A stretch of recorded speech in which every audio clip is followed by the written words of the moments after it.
Hey, yo everyone! Welcome back to H2R, where we're already halfway through Uprising, because this game ain't shit! We're greeted first thing by the lovely light mapless Uprising. Before anything else, it's like you can't see fucking anything unless this map is properly light mapped, because the ground texture is just like black. But anyway, this might look a little bit different from what you remember from Uprising, and that's gonna be quite the theme throughout this mission. H2R's take on this mission. The gloves are off with Uprising. Not pulling any punches with this level. We are just going full throttle level expansions from literal start to finish. Because I do not like this level. At least level design wise. I do not like this level at all. It's like, I actually have the game open right now. I need to put it on my other monitor. There we go. Yeah, I do not like this level design at all, because it's just like so claustrophobic and constrictive. The enemies are up in your face. There's like no room for player expression at all.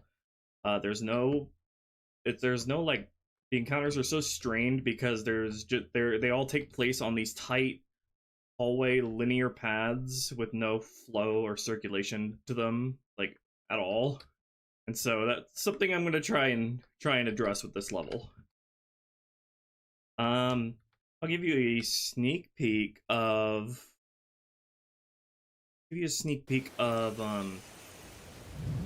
what I've already done with the first area. Just a little sneak peek. I want to leave it as a surprise. Textures, I still gotta do all the texture work and everything. Need to do some more decoration, but all the game, like layout and gameplay wise, it's all done. All done and polished. So for reference, this right here is where the first area used to be, and so I sort of used the door exit that you come out of as the anchor point from which all of the rest of the level expands. So now the start of the level takes place all the way back here to account for the adjusted size of a lot of the areas, and it is greatly expanded and greatly improved sense of flow. No longer like you're playing Halo 2 Racetrack Edition.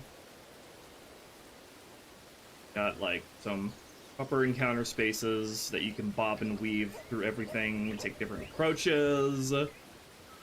All that fun stuff. The layout of the many of these areas is the same, like the placement of the scenery is the same. It's just all sized up and greatly improved sense of flow. So like, we could compare real quick just to get a sense of what I'm talking about here. Let's fly over to the start of the mission in vanilla here. Get a top-down view of one of the areas. Okay, so yeah, this area right before you go into the doorway. This last area here, the only point of circulation in this encounter is like maybe this rock here, and maybe like, and just like this single rock here that you go all the way around. So that is like the only point of circulation. Other than that, it's extremely claustrophobic, and there's not really anything to work with here. Just this like single rock as the focal point in the middle. Now, we kept that rock in the expansion point as the focal point in the center of the encounter from which everything orbits, except obviously been sized up, and a bunch more points of circulation, most importantly, have been added. So go around the rock here, and then you can also go around this rock, around this rock, this rock, this rock, like, flow. This is what encounter flow is.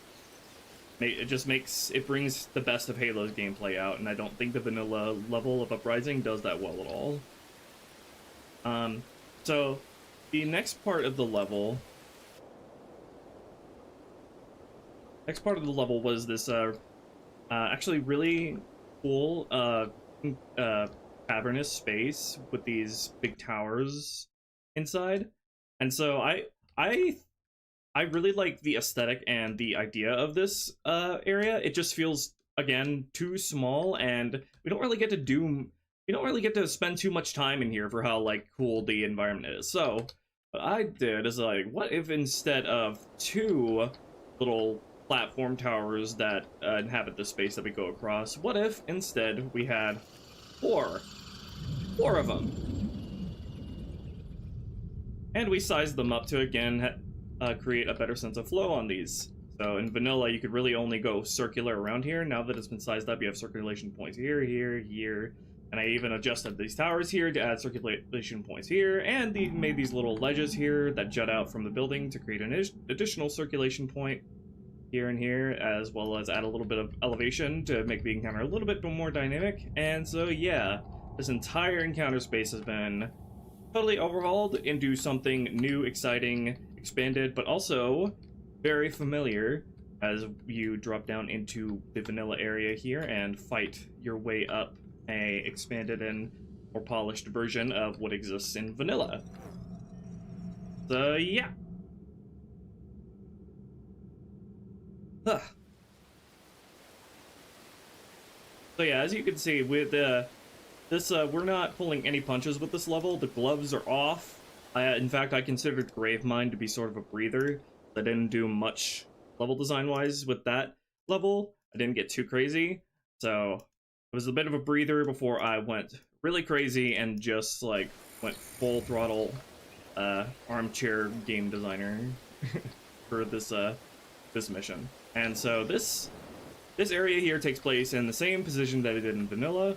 And then, so I wanted to keep this part here where it was in vanilla, even if I expanded it, because this would serve as a sort of anchor point, because I think this is the most important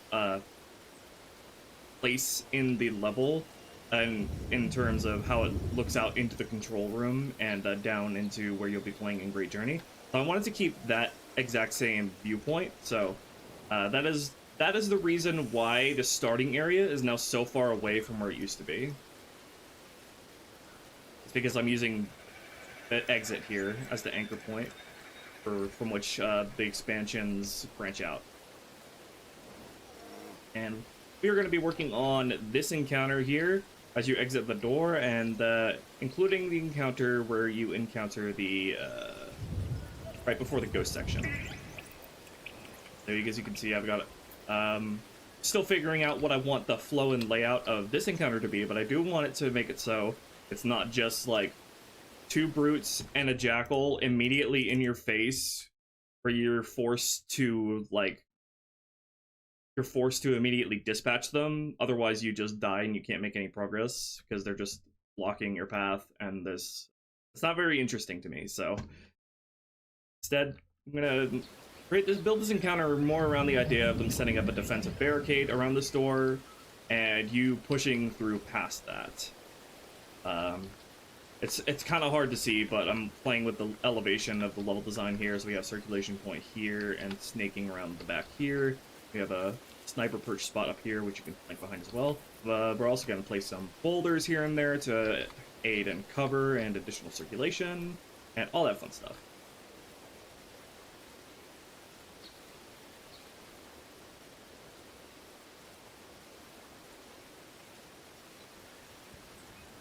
If I had to describe vanilla Uprising's level design, it would be that it exists just to get the job done and nothing else. It exists to be a level that you walk through and nothing else.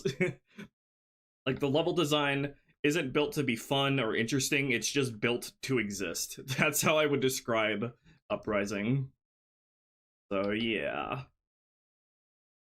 Like, I do not like this encounter one bit. You're so, like, railroaded in versus a ton of brutes with brute shots and a jackal sniper that you just can't do anything against other than, like, throw everything you have at them with a fuel rod. There's no other room for player expression, so that's the kind of thing we're trying to flesh out on this level. And I'm not on cam today just because I didn't appear. I didn't feel like appearing on camera. Let's see what chat's yapping about.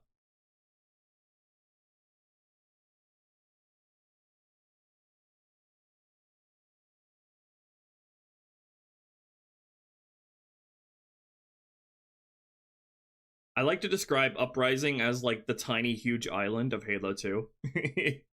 If you've played Mario 64. It just feels like you're playing in a miniature scale level.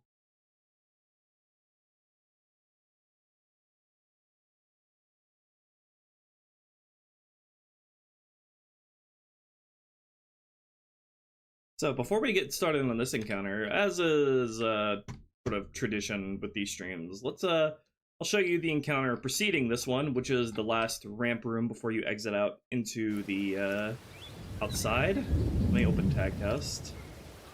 Get a better view.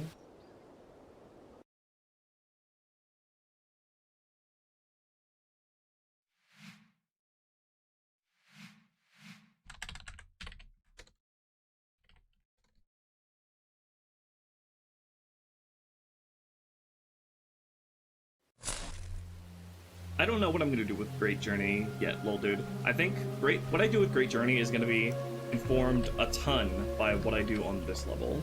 So, I'm not sure yet. Thank you, Holy Mosey, for the $10. Been following your work for a few years.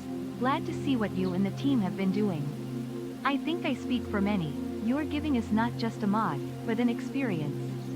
Thank you. Also, how has 2026 been treating you? 2026 has treated me very, very well. I feel like I'm really got to grips with this unruly game engine, and I'm able to bend it to my will. Okay, teleport. That might play twice, by the way. Teleport, what is it? Ramp, ball, feet.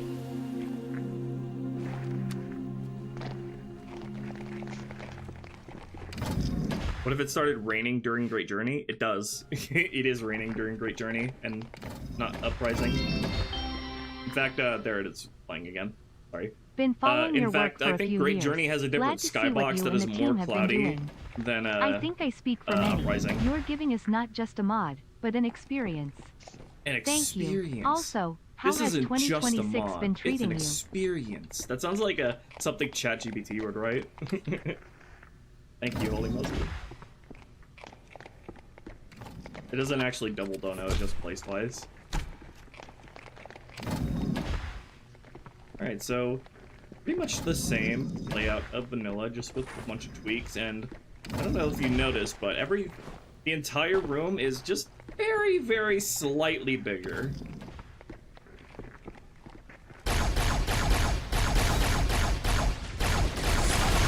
They're using human weapons.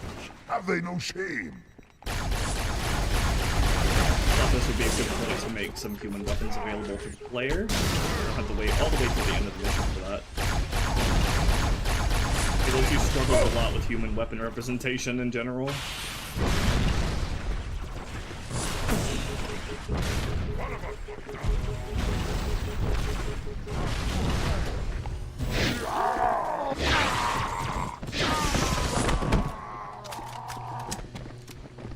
Ah!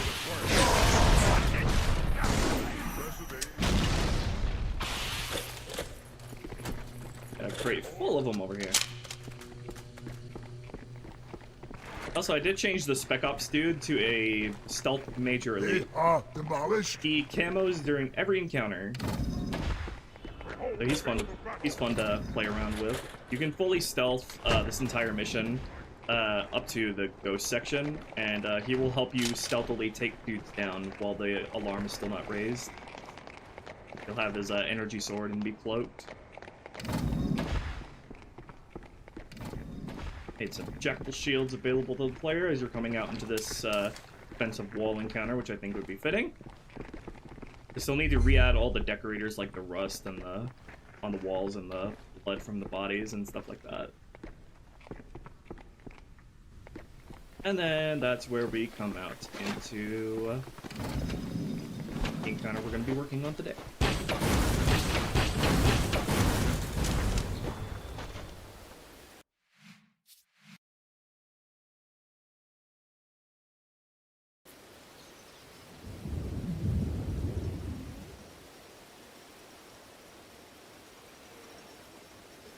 Yes, allies will follow you through the whole level. I've taken great care in every level to make sure that allies don't get left behind by bad pathfinding.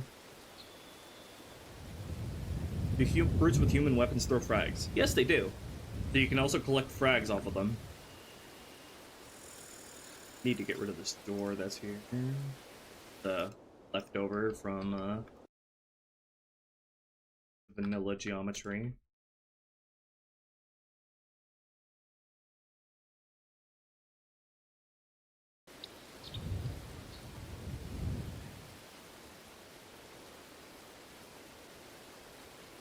Either lingering doors out here that I need to get rid of.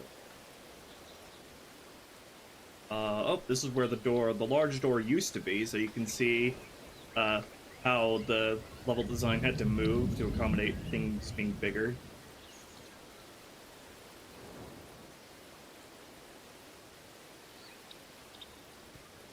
Okay, so I'm gonna add some rocks here. Come out. I need like a medium-sized rock.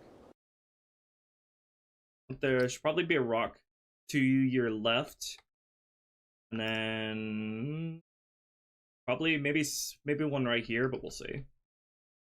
It'll be a bit of a balancing act to make sure that it feels like they're suppressing you, but you're without actually feeling like you are unable to leave the doorway, because Halo encounters that don't let you leave the doorway that you enter the encounters from, that is like something you really want to avoid with Halo encounters, because that's not fun.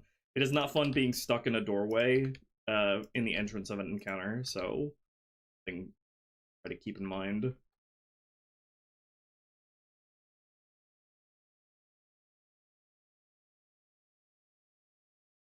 You need to place some like circulation points and cover points that you can immediately dive behind as you come out here, so you can really get the ball rolling on this encounter. I think I would probably prefer this to be a spire rock.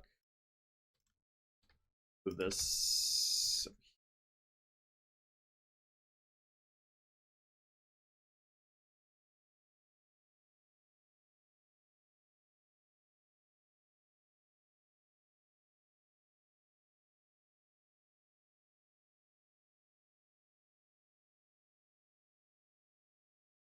I want it to be right in front of the doorway. Maybe something like this.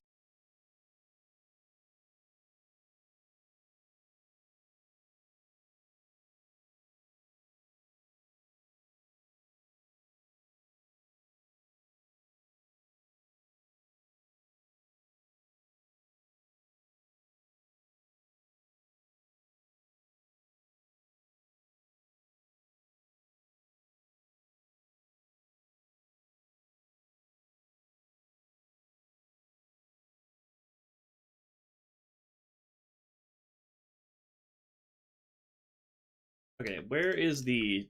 We're gonna grab the spire rock variant. Where is that? Is that anywhere on this BSP?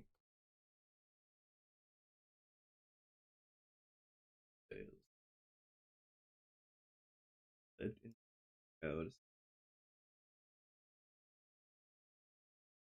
Yeah, this. Copy that. Drag that into the frame.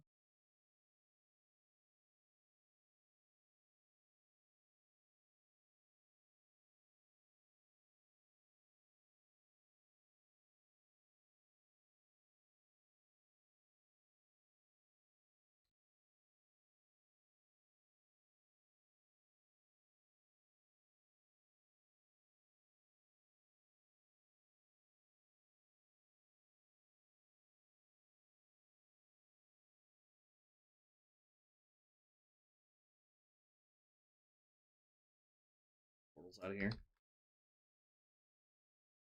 So I think I wanted there to be a carbine jackal perched up here.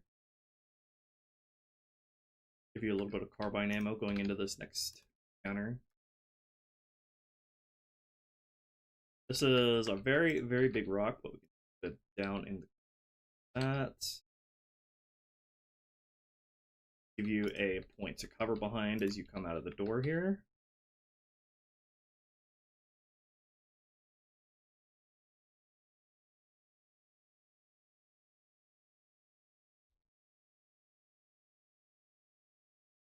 Door out of the way.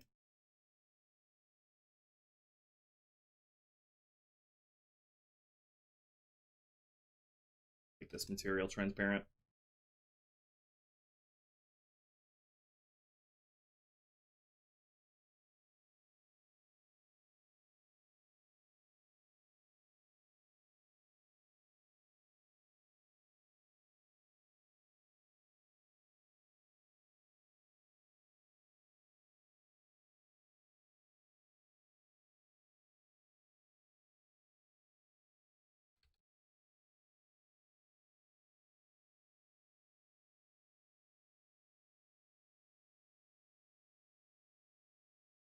There.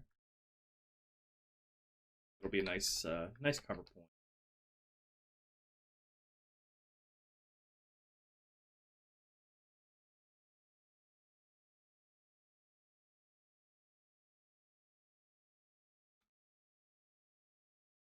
And I know that I know I want there to be a rock to the right as well. So let's see about that. Easier to see in Blender here, but there's a little flanking point here.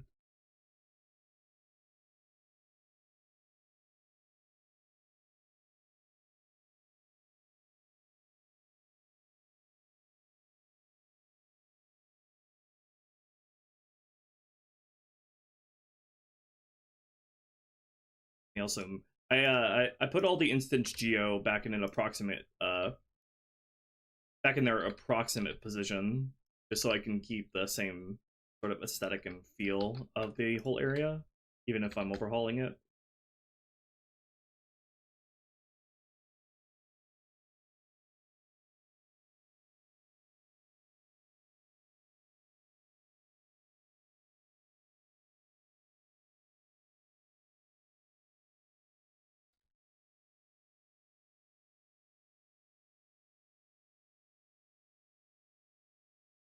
One thing I hope that's gonna make it so the player isn't like stuck in the doorway and make this encounter a little less volatile is I'm gonna have the brute captain here use a plasma cannon or maybe a GPMG instead of a brute shot, because a brute shot in a bottleneck like this is really it hurts a lot.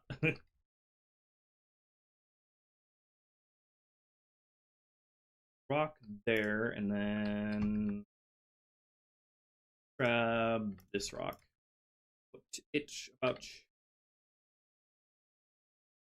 Actually, let's put this rock here. Move this one back here so we can create another nice cover and flanking point back here. I think flanking points are going to be especially important here because that'll really allow your allies to surround the enemy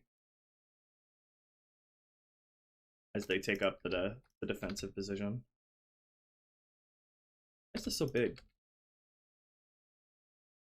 Didn't expect it to be that big.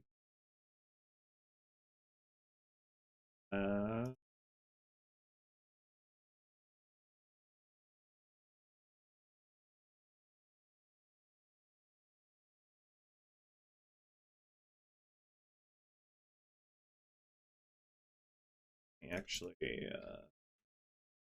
single user and size it down.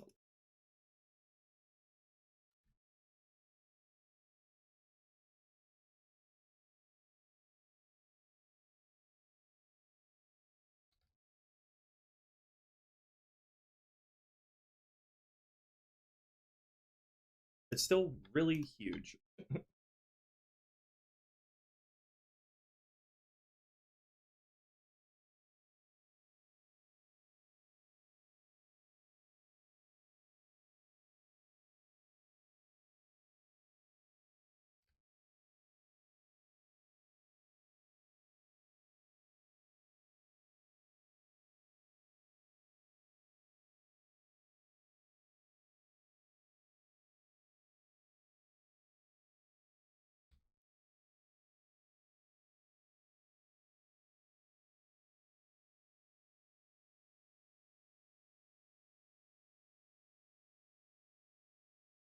Oh, I know what I want to look like.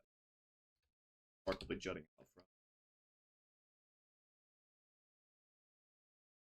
Nice. I'm already starting to get a good feel for how I want this encounter to flow and play.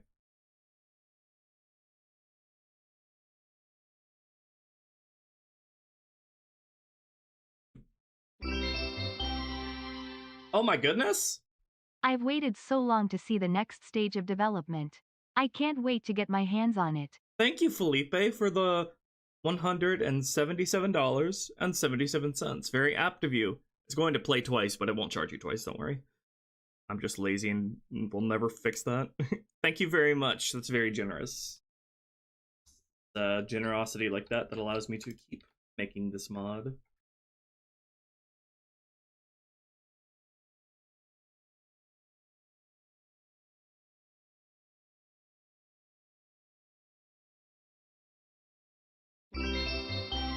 There it is. I've waited so long to see the next stage of development. I can't wait to get my hands on it. It's been 10 years.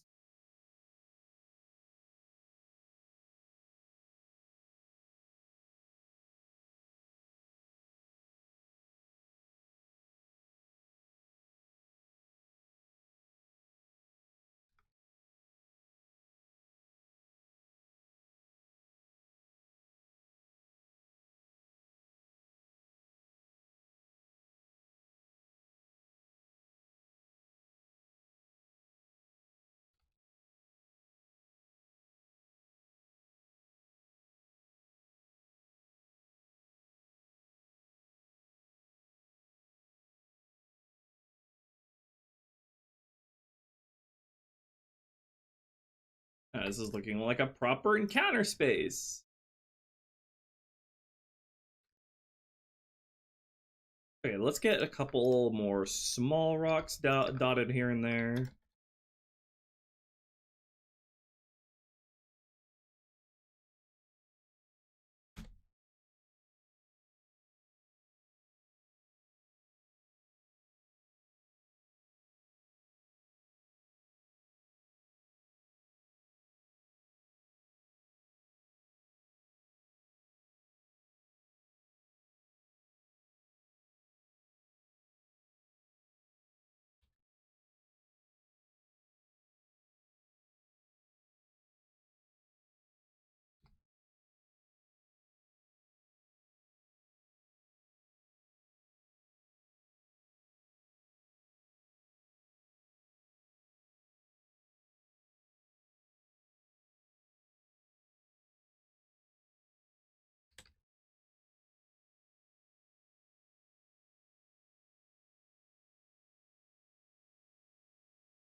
Rocks here help punctuate the curvature experiment.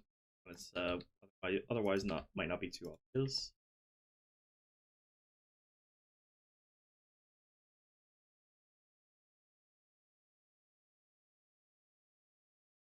Thank you, Crash, for the £2. Halo 2. 2! That's basically what it is.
Okay, let's see if I should put in any more trees anywhere.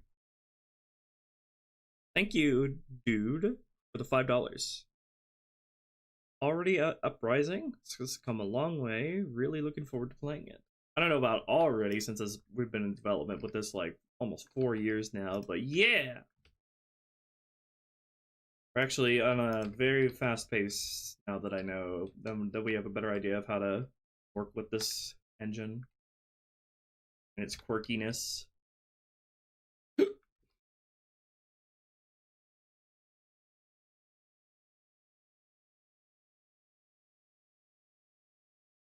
let me actually size this here by shoving this rock into it.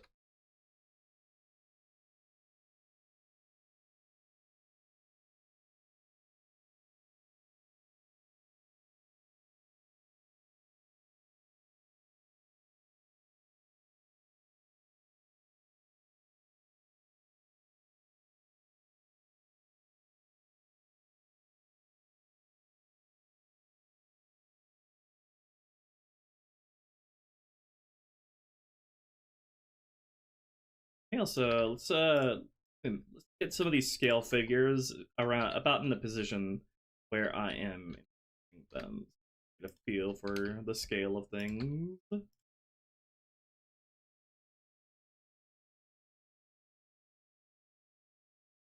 Gonna be Brute Captain's gonna take up position here.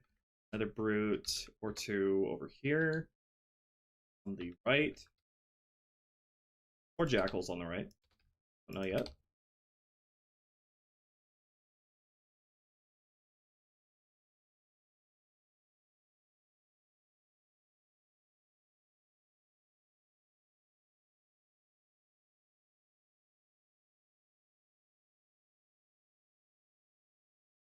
Doing your allies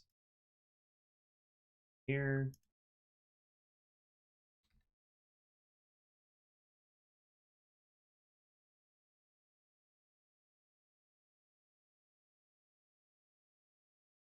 Probably a couple of jackals on the left, in addition to the carbine jackal up top. Probably thinking probably 2 jackals on the left, 2 jackals on the right, and then 2 brutes sort of orbiting around the captain's perch here without actually going on it themselves.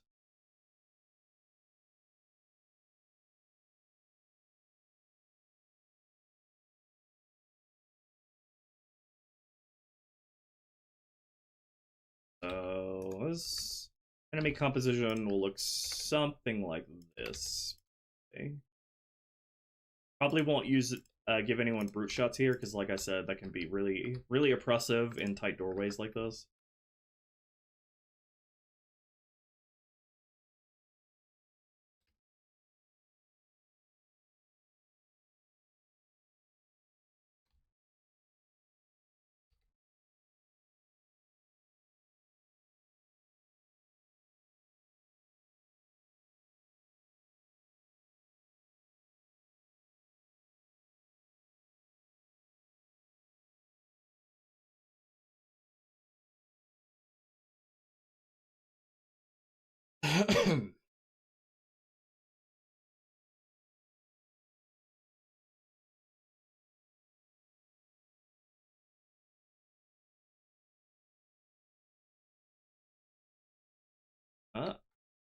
Now that I put the enemies here, I'm feeling that this should probably be a bigger rock.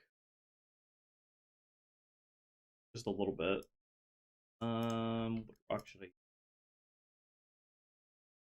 Let me try to use the Spire Rock again.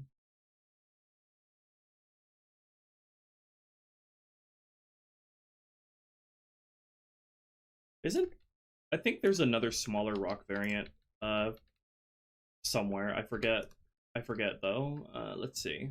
Look back over here. This is the rock variant that's used by the ledge. This is the Spire Rock. Looking for a tall but not very big rock variant. Spire, yeah. Oh, this is what I'm looking for, I think.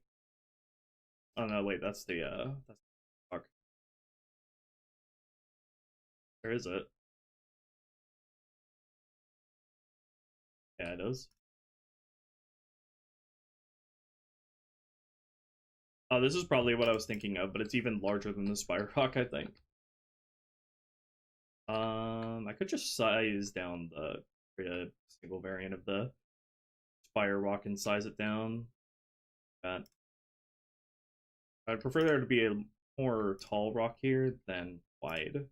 Let's make this single user. Size that baby down. There we go. That feels right.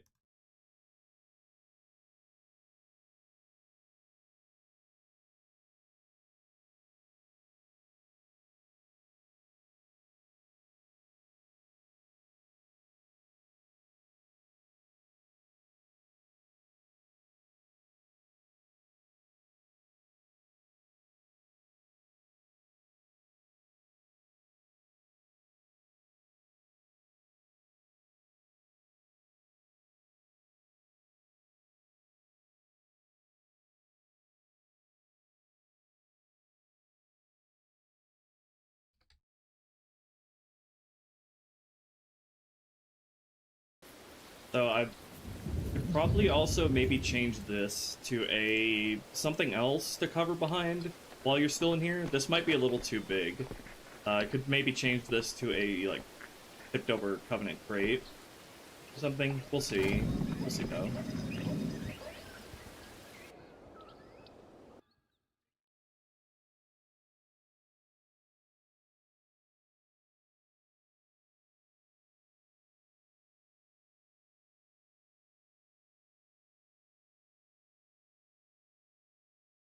Trying to figure out the exact position of this rock in.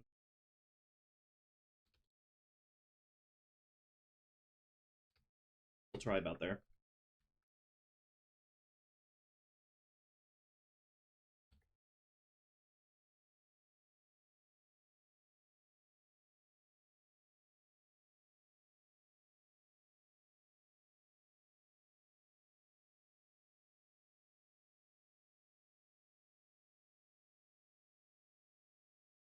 I might want to flip this rock 100.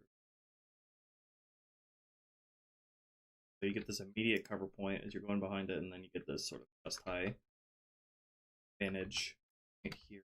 Although it's not, the curvature of it is kind of weird.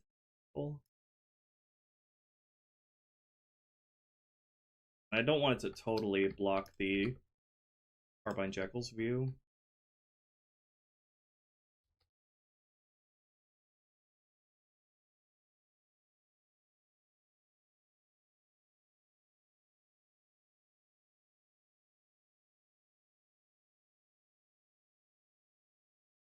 Yeah, we'll try that.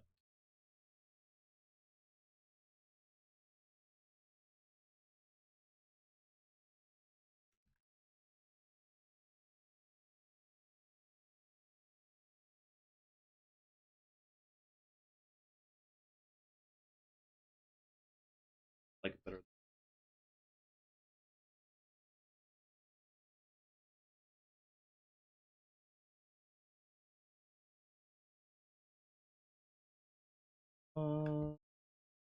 Should probably have a rock down here.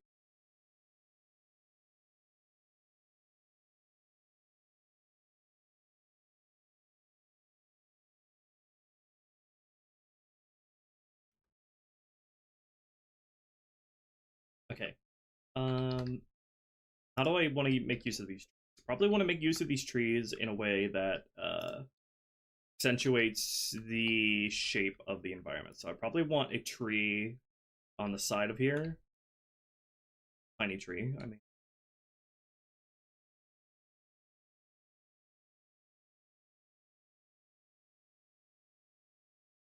Vanilla has this tree stretching out from behind the door. I don't think we'll have any big trees here.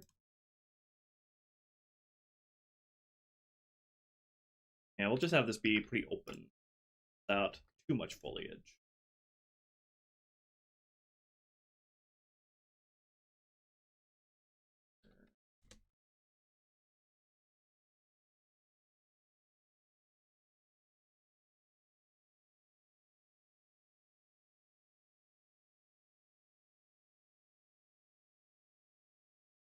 I don't know what's going on with the origin points of these plants, though. Crazy.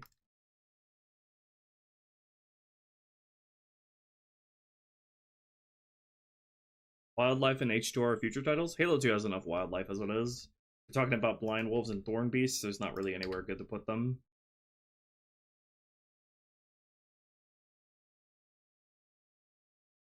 That would, I mean, there are places you could, that would be good to put them, but just not enough to justify all the time it would take to make those assets.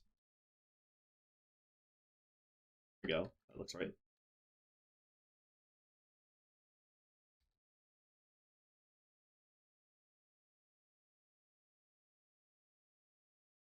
Halo 2 has plenty of wildlife as it is, though. It has birds, fish, cockroaches, seagulls.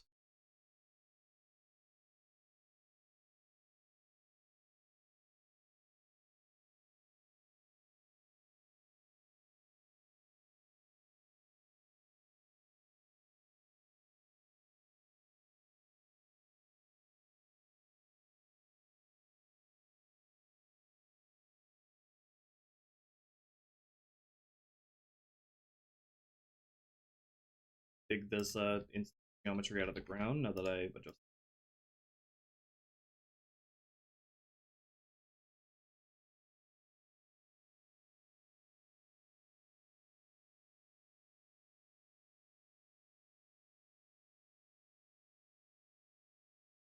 This.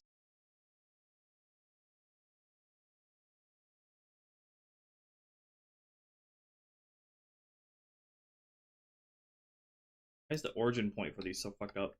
I'm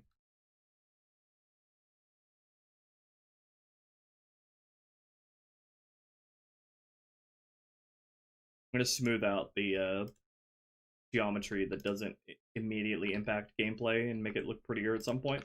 Just focusing on the gameplay first stuff.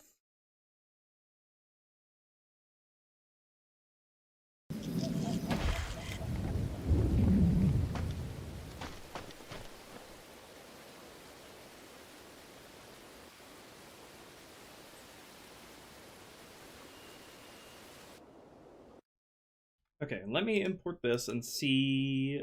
Actually, wait. I want to add any more trees. Probably one back here.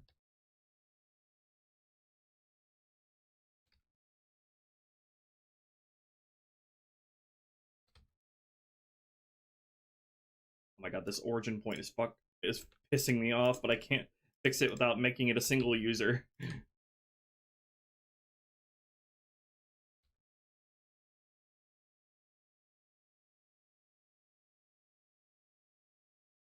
Thank you, Cricket, for the £2. Insert unsolicited fan idea 80% into the project here. That's how it do be.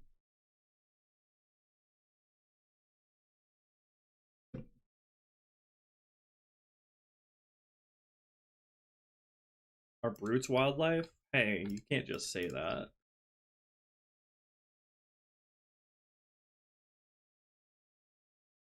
And they are life.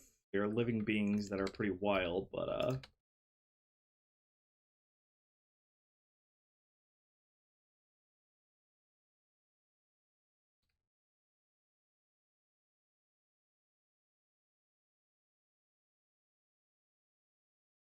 I bet brutes party hard though.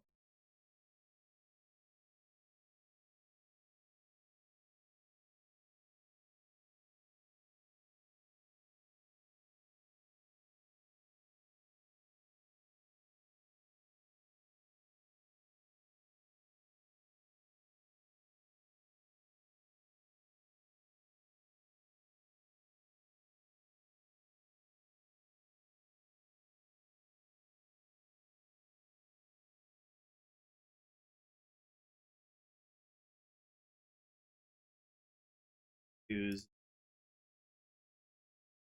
outline this jutting out piece of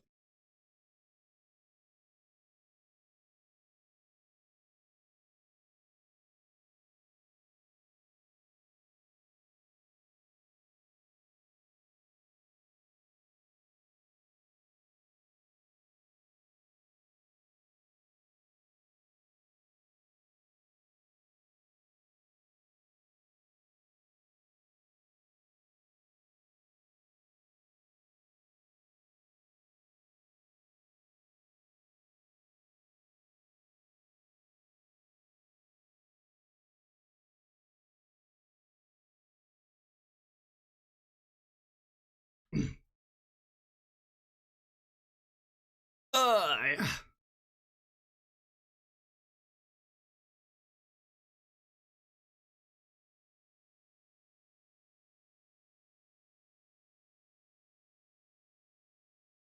Add back the brute with the rocket launcher.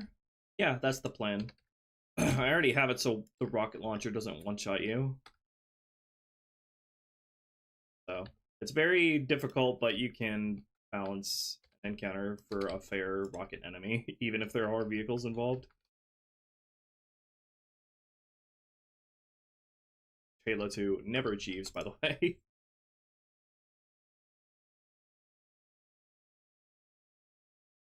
Okay, I'm thinking about a certain piece of instance geo that I want to make use of. This. Grab this.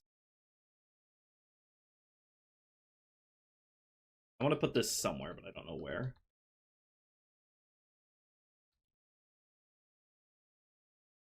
Probably against a rock somewhere. Be against here. Might be too big for that. I might need to size it down. I probably... Wait, hold on. Some of these are probably not in the frame.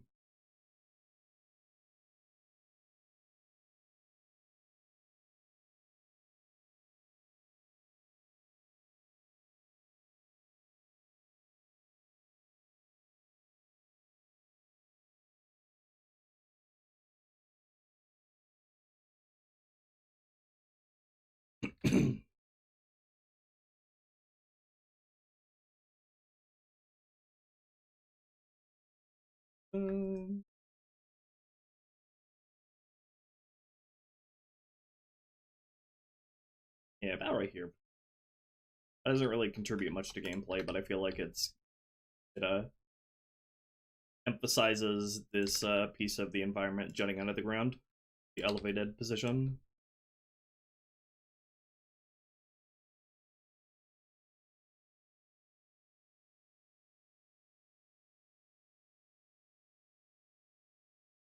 Whoa, Chibi Potate with the 100 Australian dollars. Thanks for all the work you and the team put into this fantastic looking mod. Been a heck of a motivation builder for own projects. Excited to see if those cells from Great Journey make more appearances. Keep up the cooking, mod man. Thank you very much. Really appreciate that generosity.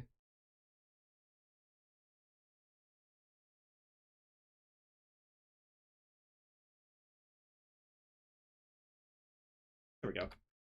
I feel like I want to use this one more place here. Let's like put it over here. Have this little elevated point here. Have this nice waterfall of foliage.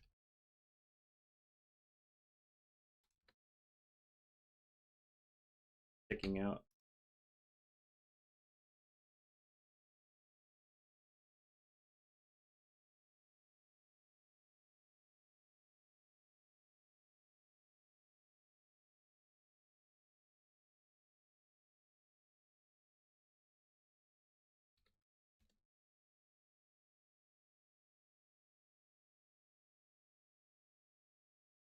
Oh my god, the fucking origin point pisses me off.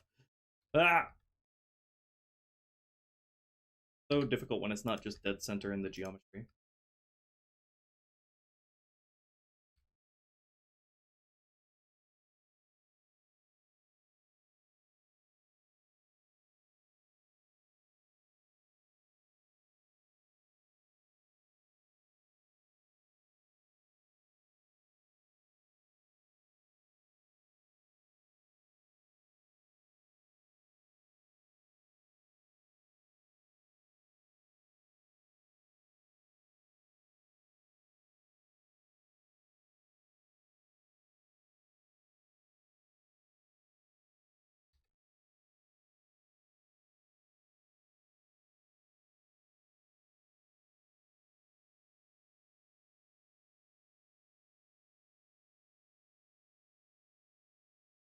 Nice. That looks cool.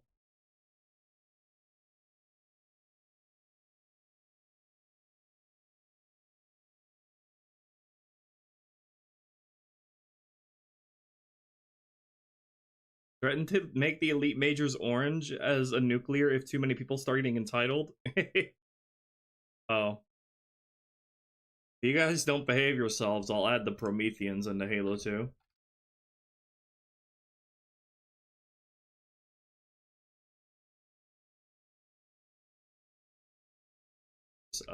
These, oh my god, it's so shitty.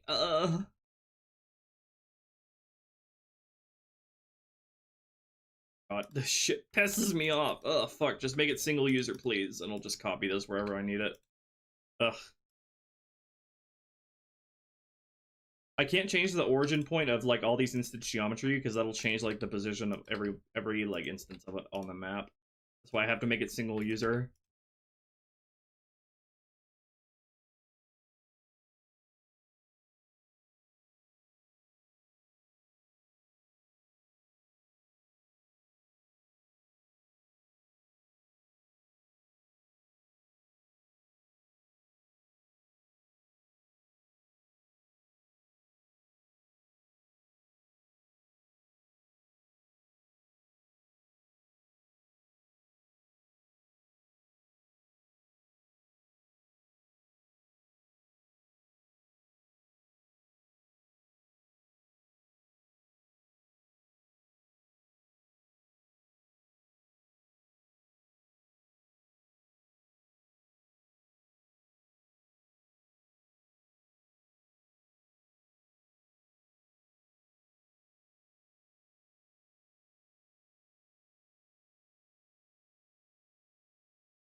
Why did Halo Reach make the majors orange? Such a silly game. Silly game, that. Oh, do not duplicate the entire geometry. That would be very bad.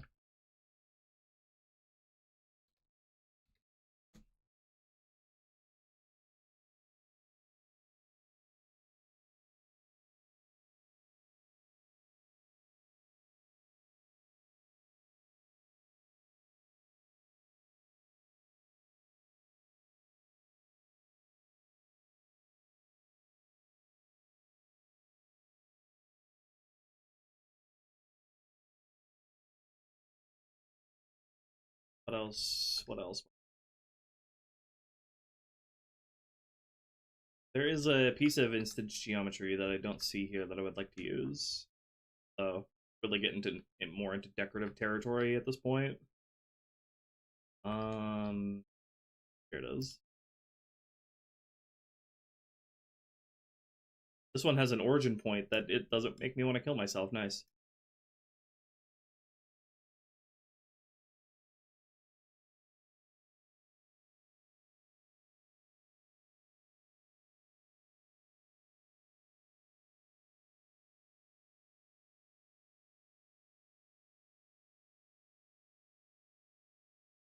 And I should probably use this to frame something as well.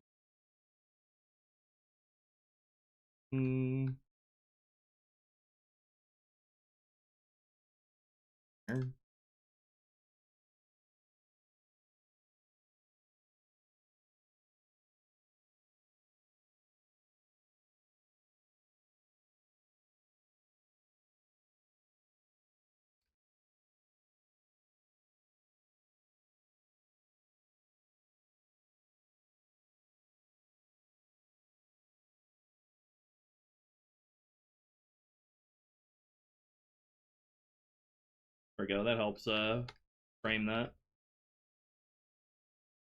I could instead put it right down here.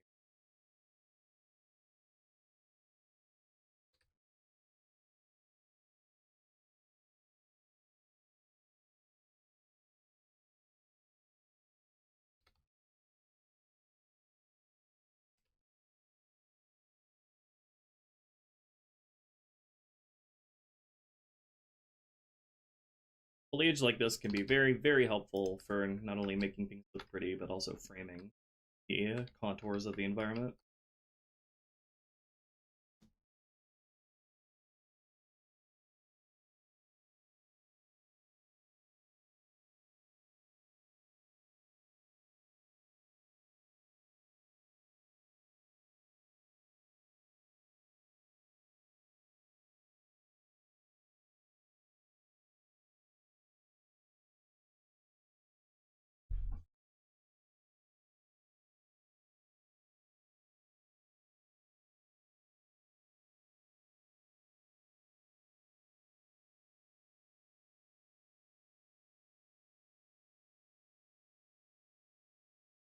Hey, let's there's an open edge over here. Oh, and some instant geometry I need to dig out of the ground.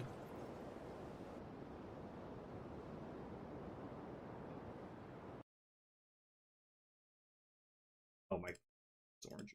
Wait. Oh!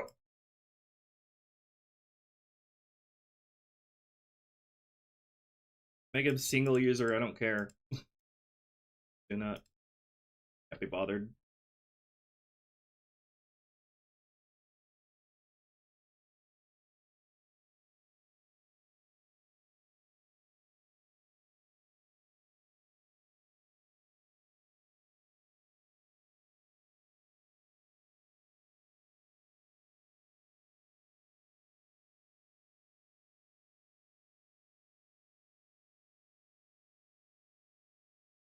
Oh, do not do that. That would be catastrophic.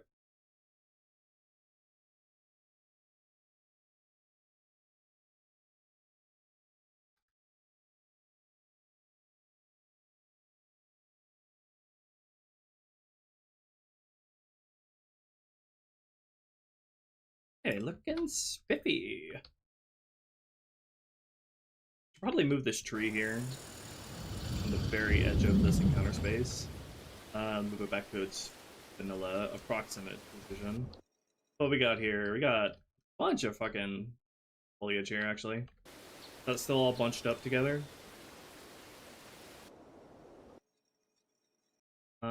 Yes. Grab all of that.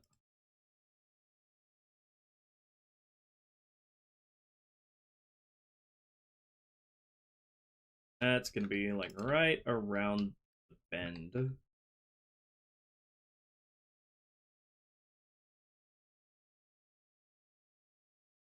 Oh my fucking god.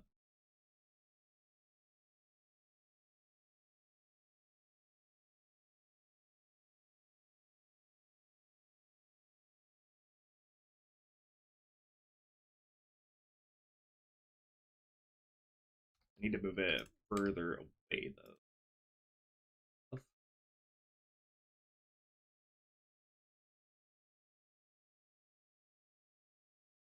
Adjust them all individually. Fuck! I hate these origin points, they're so stupid.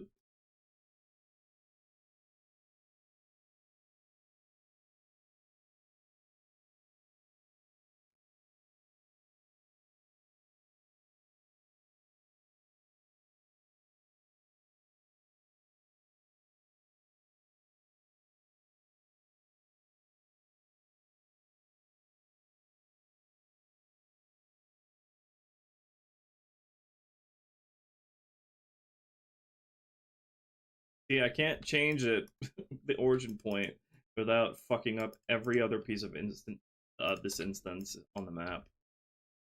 Without making it single user.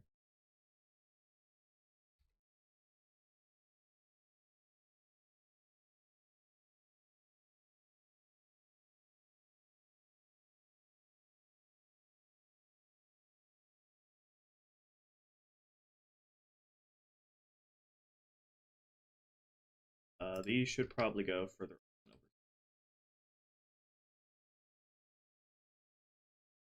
Frame the start of this.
care of that.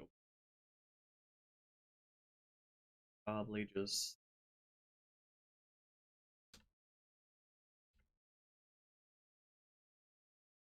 Let's see how that feels.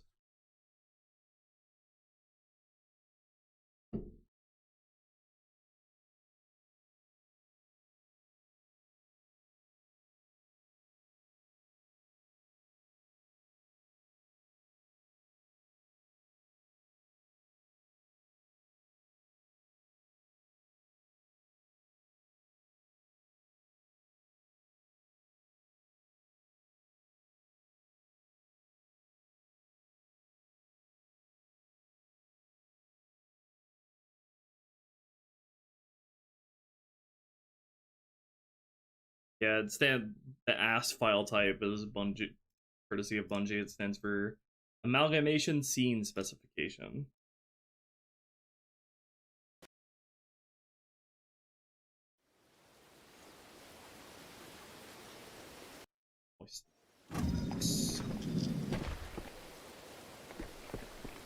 Woo! I like that. Immediate flanking point to the left and the right. Could probably afford to move this rock a little bit closer without sacrificing the more open feeling of this.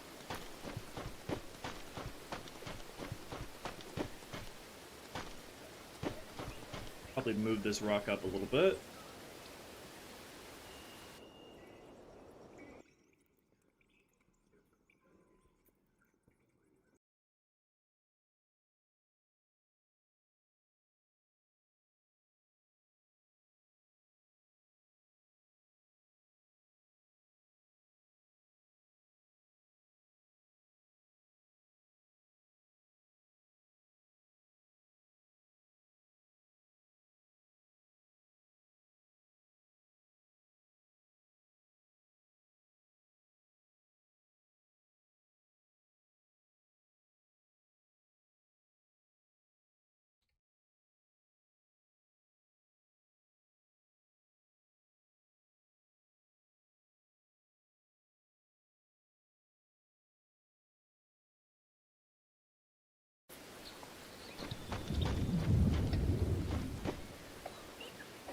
Actually,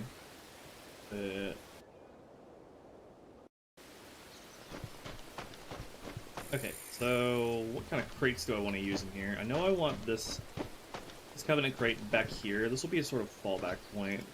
Truths. And also get the player's attention over here so we can get the scene with the Zealot pointing out the scarabs that I will eventually put down there. Just like you see in Uncut. It'll be a good bookend, or a good period point. Punctuate the end of this encounter. That AI scene.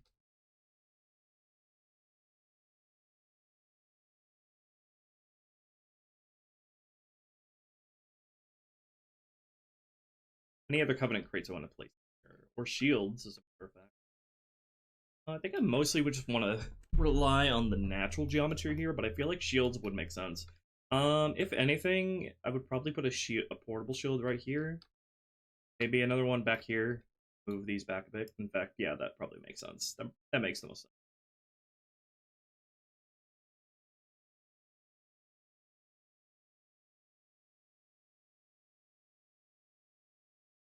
This little batch of equipment. The shield over here. Hard to see where things are with this horrible texture, not light mapped yet.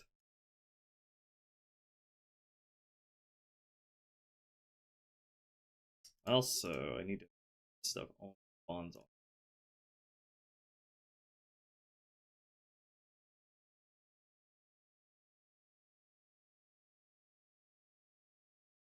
Yeah, that feels right.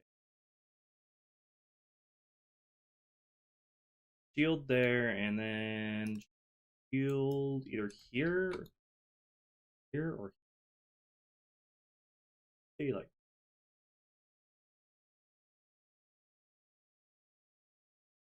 and I'm gonna use like Luna's barricades for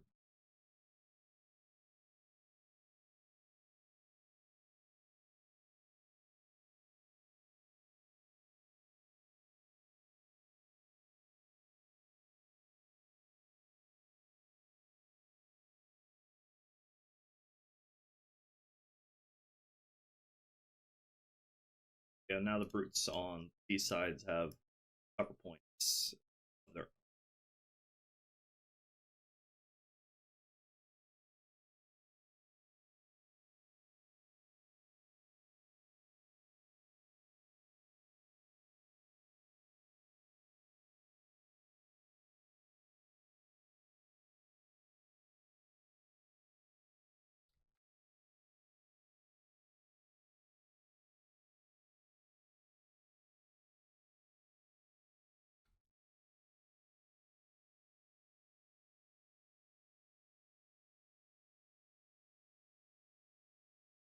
oops, my chat froze as it loves to do. Okay,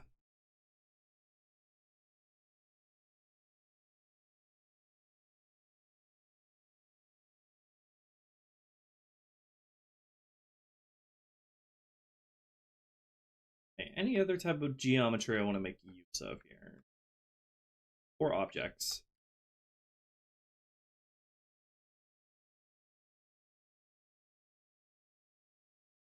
If anything, maybe like a small Covenant crate on top of here. See how big that is. Probably put a stool over here. I love my camp stools. Well, someone on the team's camp. I think they're... I forget who made them, actually. Either Gold Athena or Luna or Patty. A very nice little decorative item. Maybe. I feel like he needs to be covered a little bit more. I could put that there. Just that's an automatic.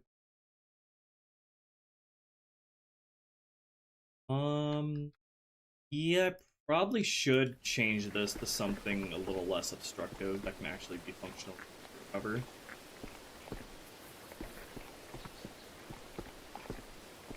Or set it upright, which is much more useful as cover. Yeah, that's a lot more viable to use as cover. Placed upright like that.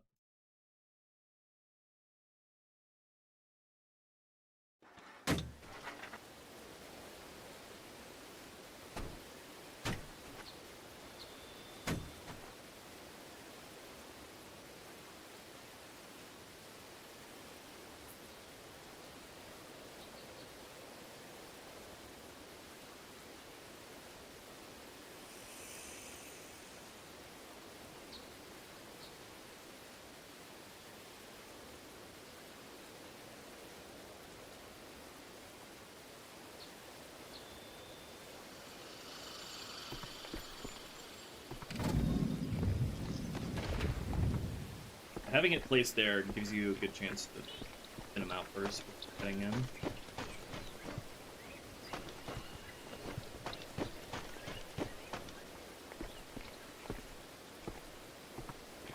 Probably move this rock a little bit closer and a little bit more to the right.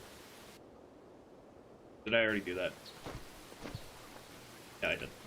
Okay. Let's re-import again. And I think we might be able to start actually building this encounter.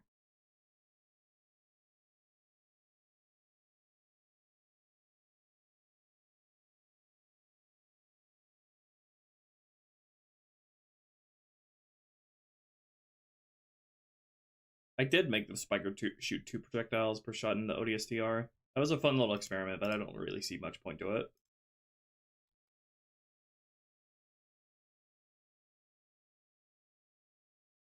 Probably just keep it how it fires in vanilla.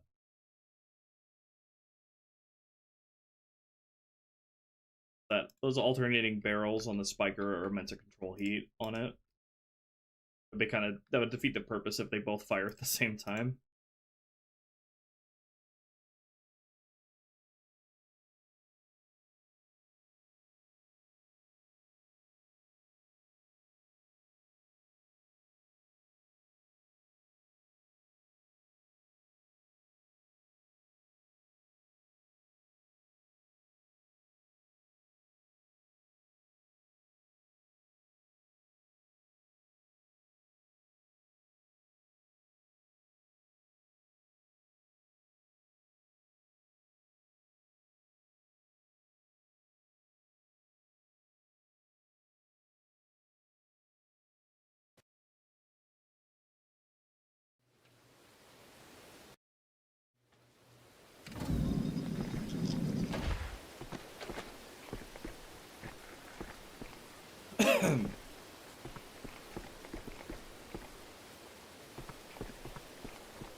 I placed it like instead of facing the player, place it more horizontally oriented.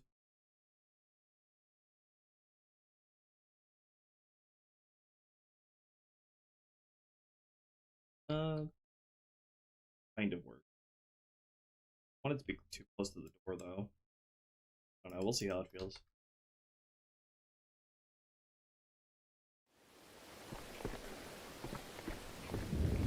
Oh yeah, this rock is in position. There's a good leaping point of cover from here.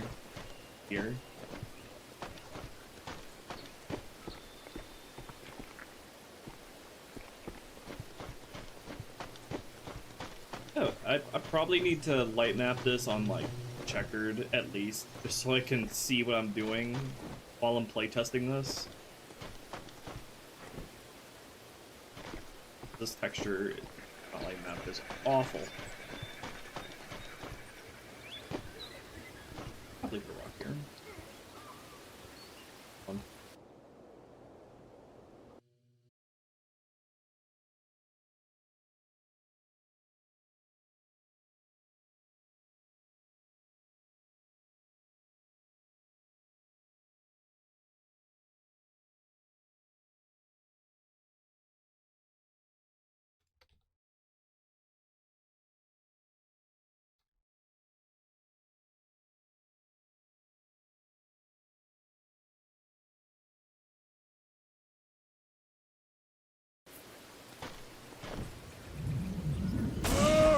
Jesus Christ.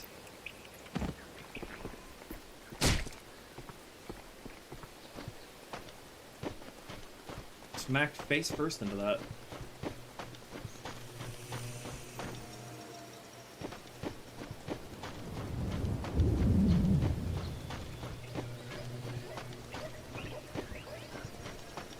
Drag this rock down a little bit. Doesn't take up as much space.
Okay.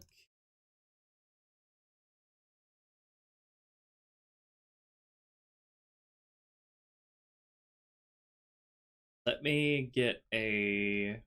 let me seal this up in a portal as best as I can. And then get a light map hole in here just so we can seal this one area.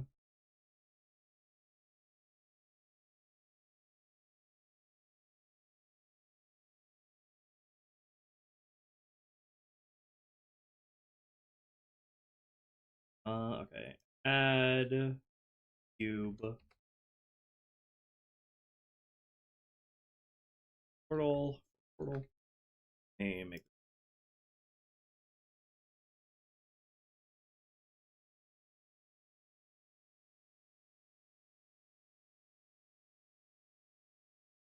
solution. Alright, and let's get this area encompassed by the portal.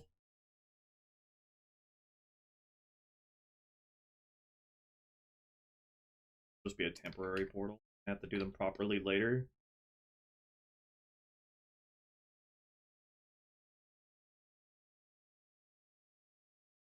you sizing like that?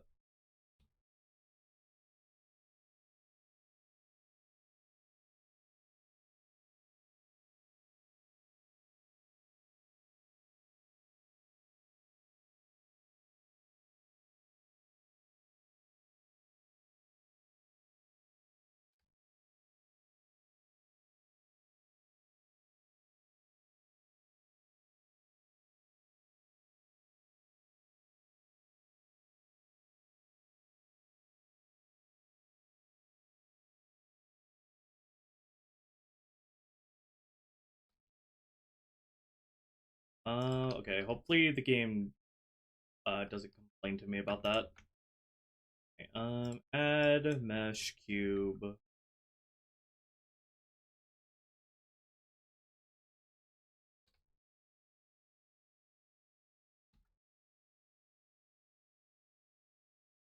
Hashtag light map.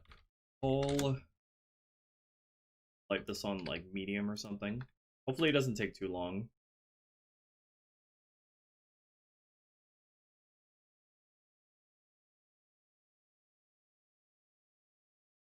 That in the frame.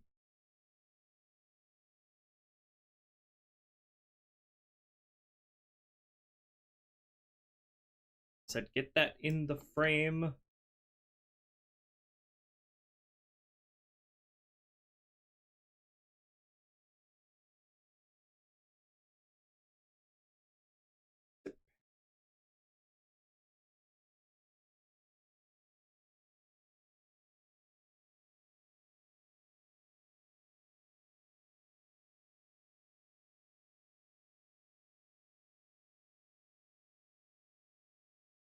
Why can't I get that in the frame?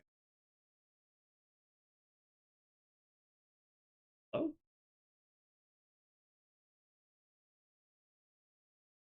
Fuck.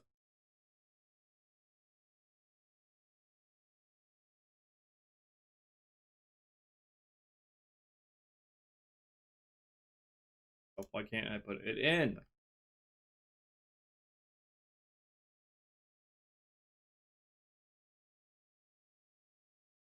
There we go.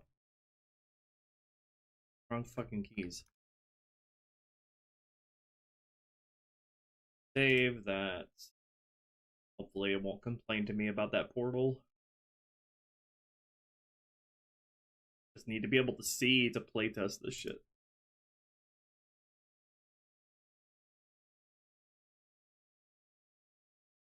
CE Cyan or Halo 2 Great Brown Stealth Elites? Definitely CEs. Not sure what they were going for with the brown Stealth Elites. I do like how they look in Halo Reach though. Very like iridescent armor that makes use of varying shades of like soft red, like ghostly cyan, a little bit of bronze. I like what that game is going for.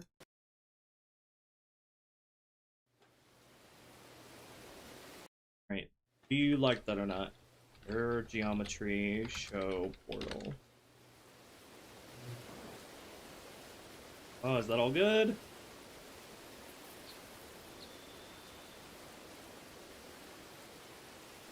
That didn't even. Oh, that's not even in the fucking game. Damn it. Where is the port? Where are the portals? Object.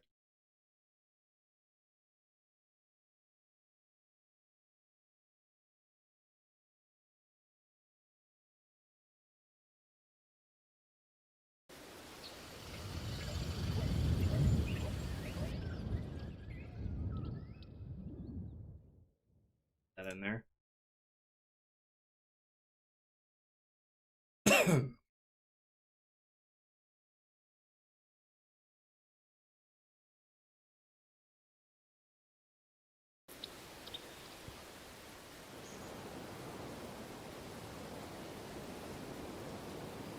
Put inside the collection.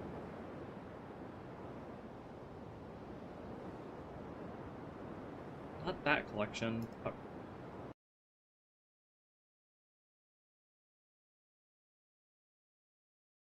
Dear parents.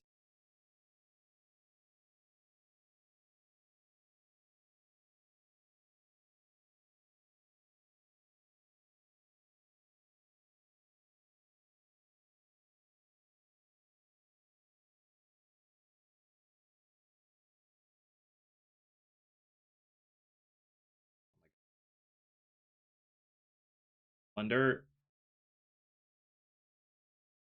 Get it outside of this collection.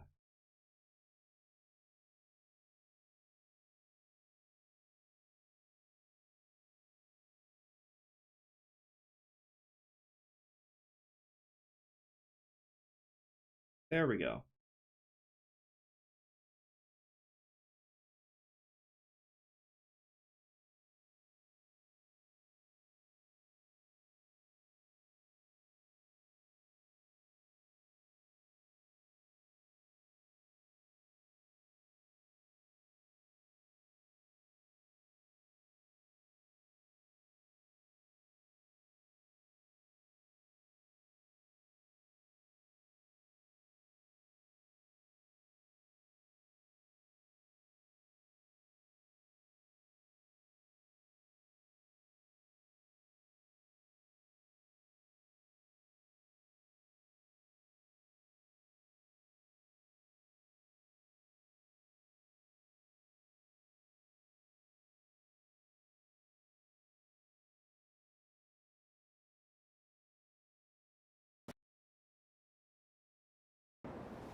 Okay, there we go, that works. Portal successfully dead. Okay, hopefully I don't regret this, but let's try light mapping this. One little area. I can't really playtest it otherwise.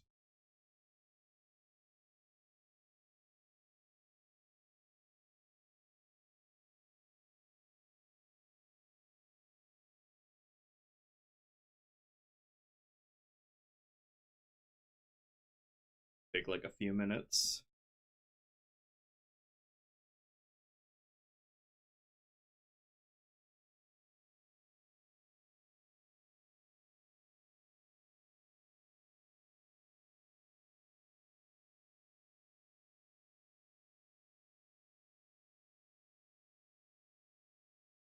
I know it has the checkerboard light map, the entire map, but it won't actually properly, fully light map anything but this singular area.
How do elites rise through ranks and lore? I'm not sure. I have a feeling it has something to do with how they score in their training. They're like pre-assigned high or low ranks.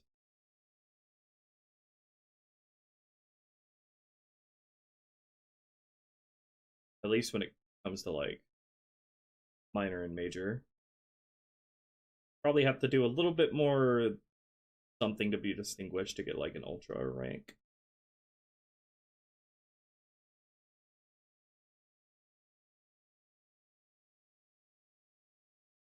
At least as far as the elites are concerned.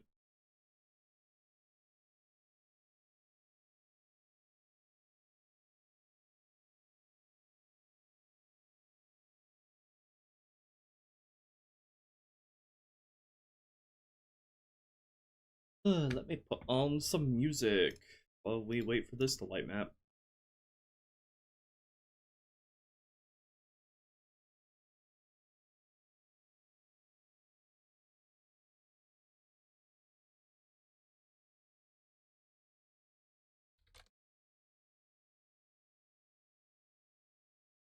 shopping. Fuck up, ads. Why is my ad blocker not working lately?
Hey, that was really fast.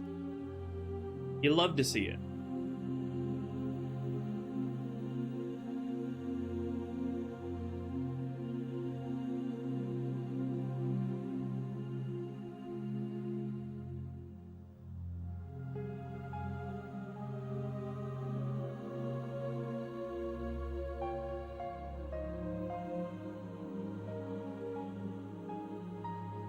Less than 5 minutes. Love to see it.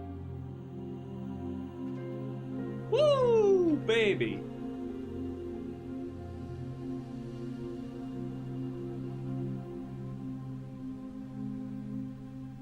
What are the light map values for this BSP? Because I feel like this looks a lot different from what I'm used to. Probably not using the same light map values from a first BSP. Actually, let me double check that. It should not be casting shadows that are quite this dark. The lighting shouldn't be quite that,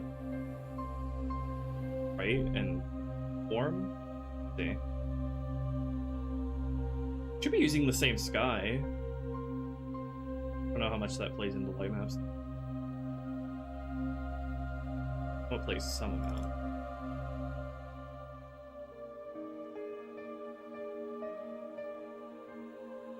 Let's see. Mario structure light maps.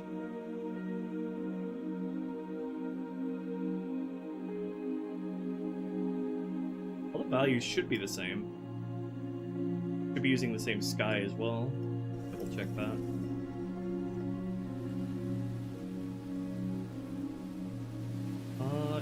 Yeah, it's using the same sky.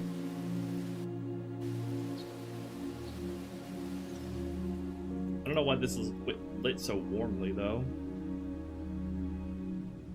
Is it lit like that in vanilla?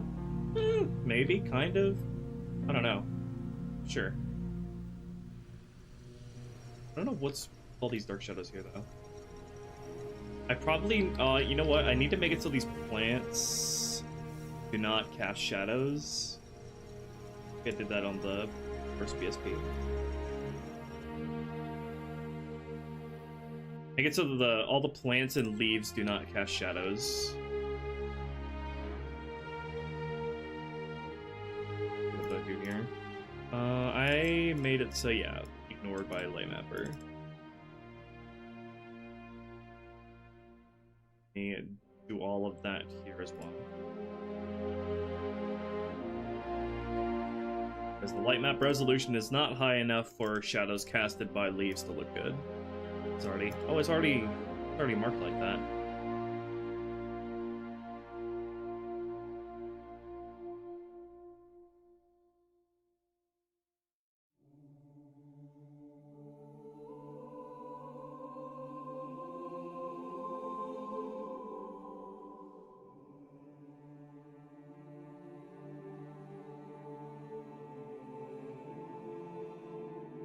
You know what I do need to do, though? I need to set the light map resolution on these things to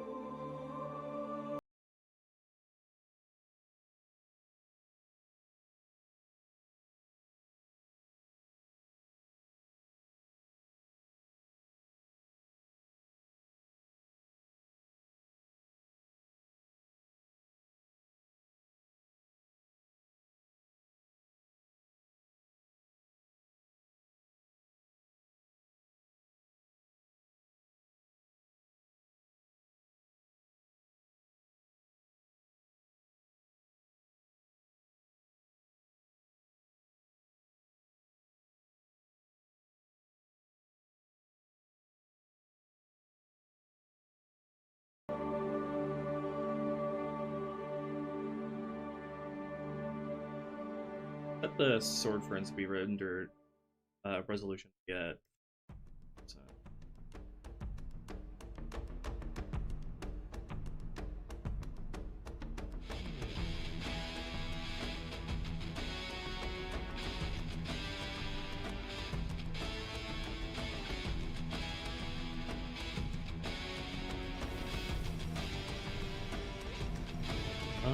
All the light map values are the same. It might just look more saturated than it is because everywhere else is like really almost grayscale with the checkerboard light maps. I don't know. I'll just leave it alone for now. Let me check what the resolution is for around here.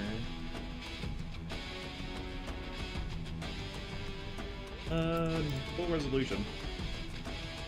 Okay. Now I can actually see.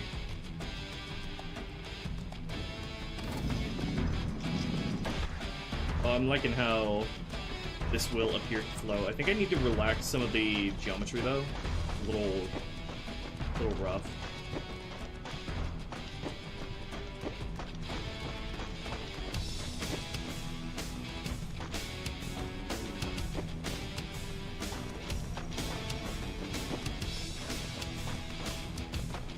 We have a real encounter space now.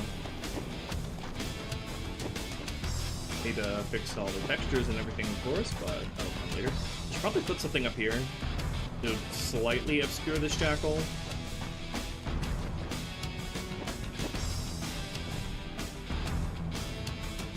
He's not totally exposed.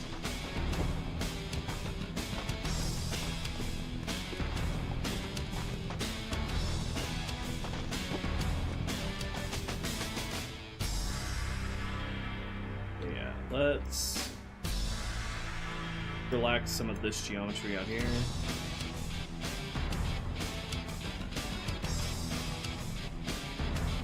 A little bit smoother.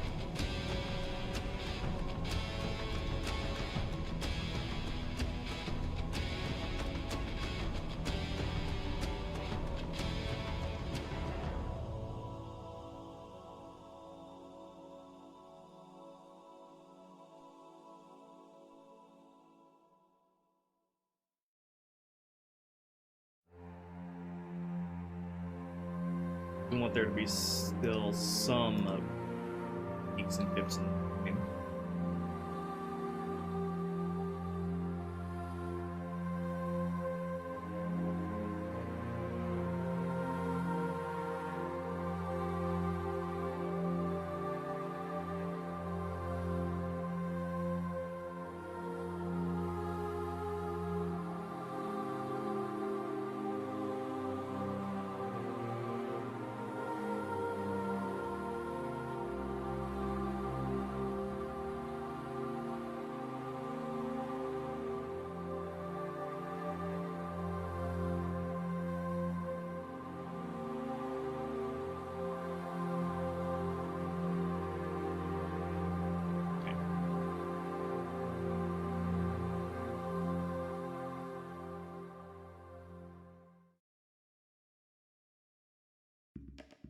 Yeah.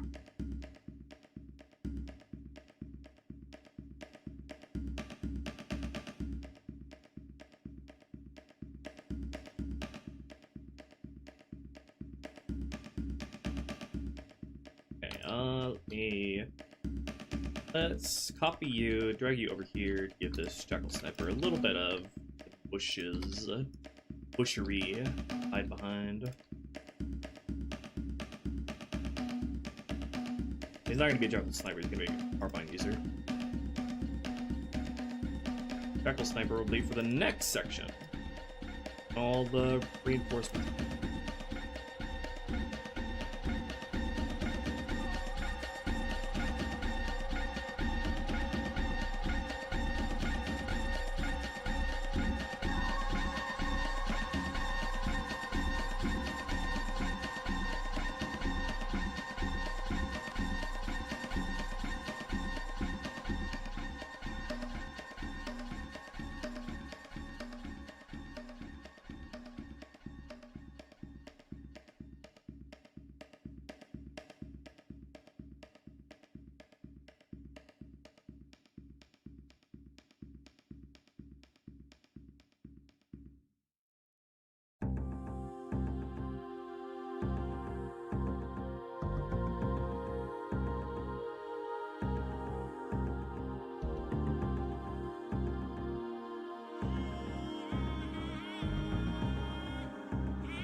Here we go.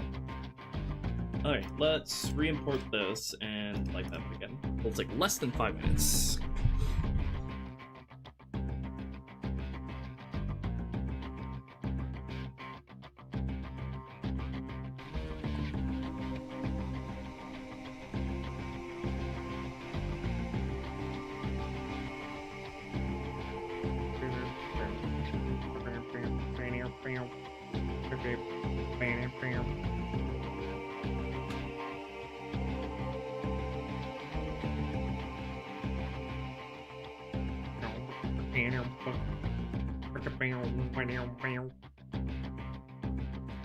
Thank you. I'm so glad you're here, Mindful, to answer all these repeated questions.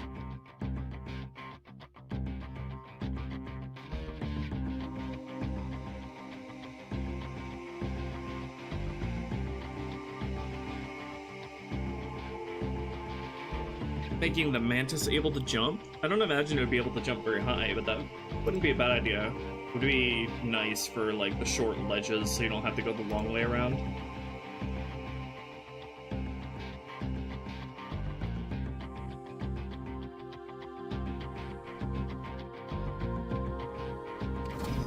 Let's see how that goes. Yeah, that feels a little bit nicer. Can't see anything again, but we'll fix that.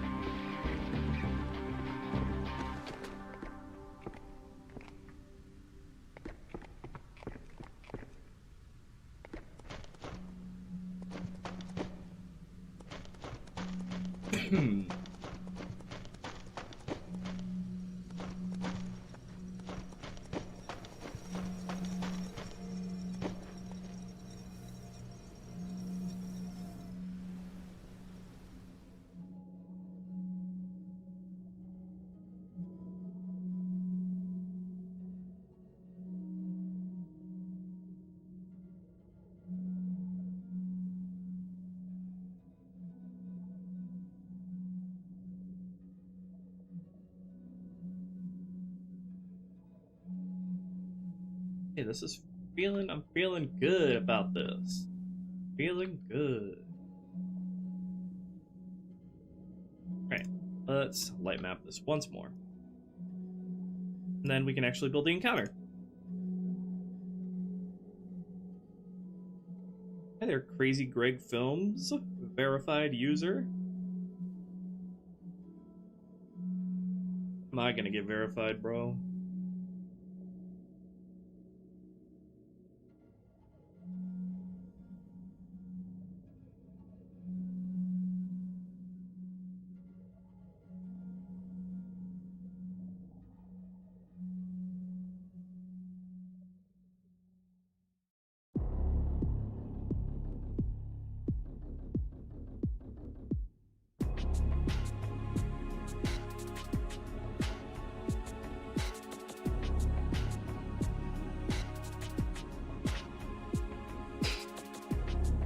I don't know why, but Halo 2's Light Mapper has been treating me very well, very nicely recently.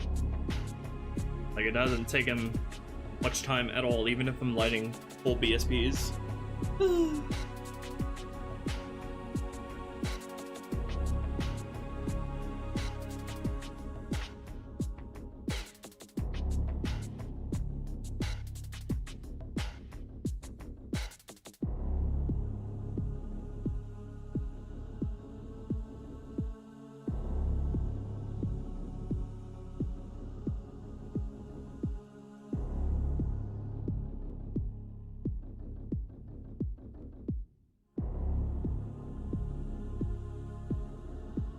The Pack Mule Grunt from Infinite was a great idea. It's a great character.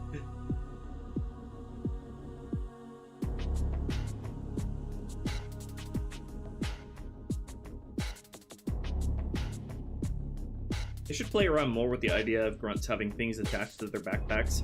For Halo 2, they originally planned to have grunts with like radios attached to their backpacks, and you'd have to kill them, otherwise they would raise the alarm if you were spotted.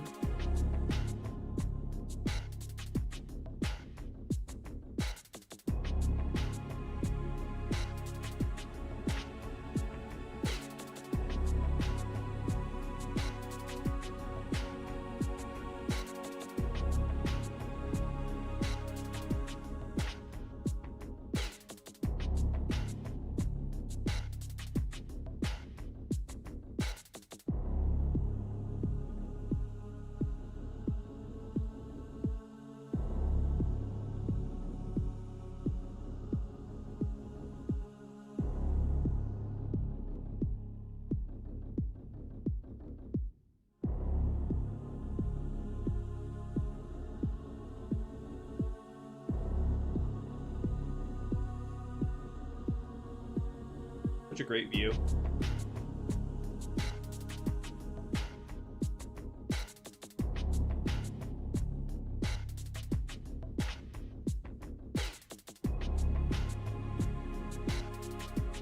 Let me in. Let me in. Your DoorDash order is here.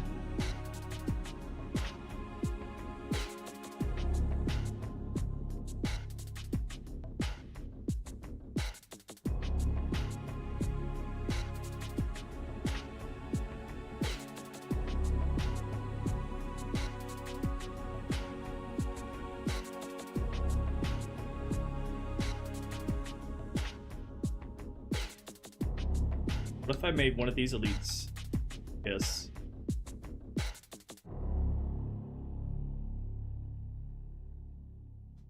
My brother. I must admit my feelings for you. We can make him hold hands. Look. Hi.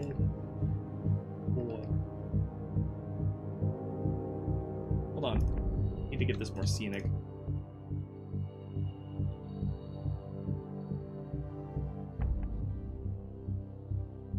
Gotta have the backdrop.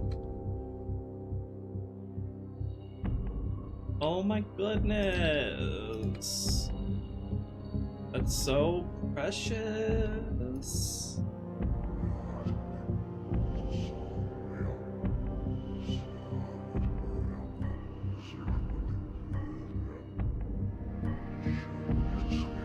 Lovers frozen in time. Like they were put on the moon and all their textures got washed away.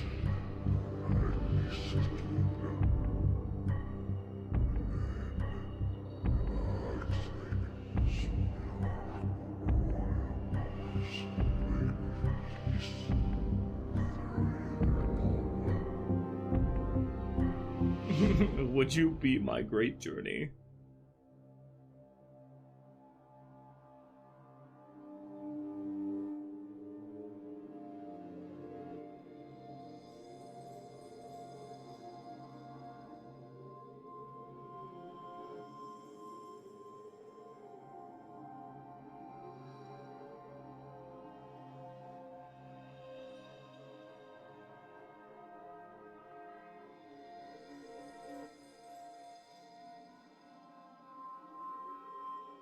They are making a heart shape, aren't they? Wow.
Hurry up. Thank you. They listened to me.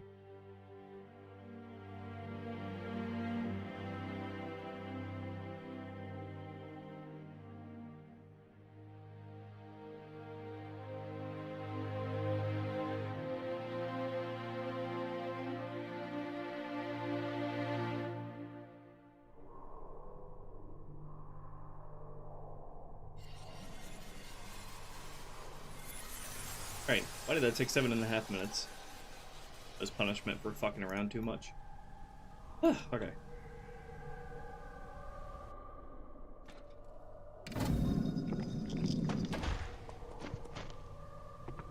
I'm feeling very good about this.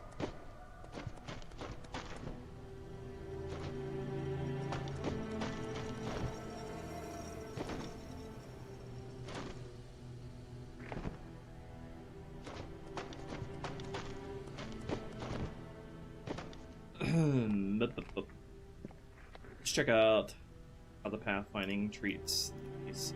Yeah.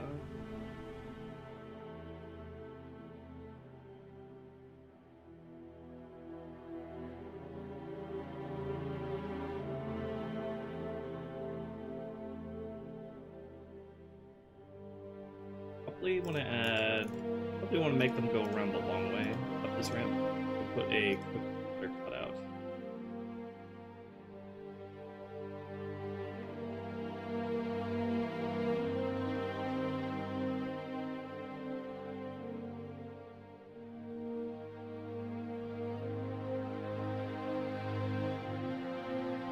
There we go. Force them to go to the what about here? Yeah, probably want to have the AI sort of abide by the same paths that the player likely will. So if these like lined up like this.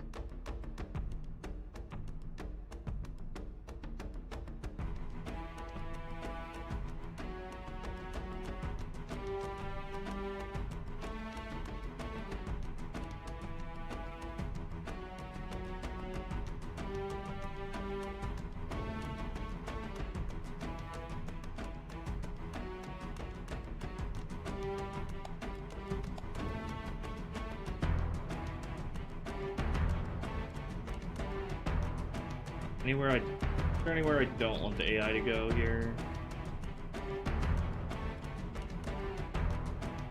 Not really. Probably should put a cookie cutter here just in case. I try to get them stuck here. Why does it look like it might actually be something like that. I'm not sure. Probably. Well.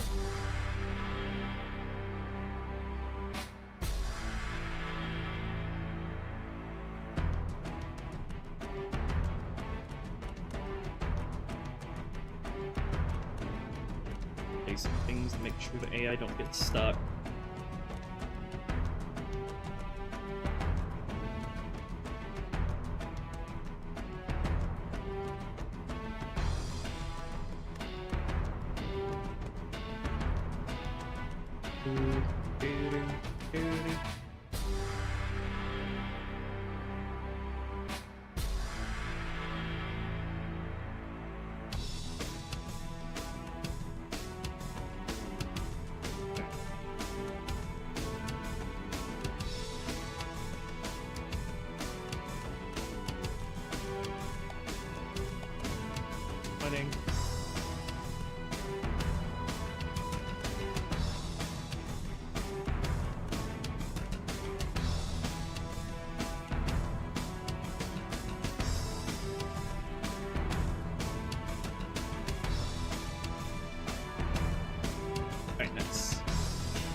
The AI abide by the intended contours of the map.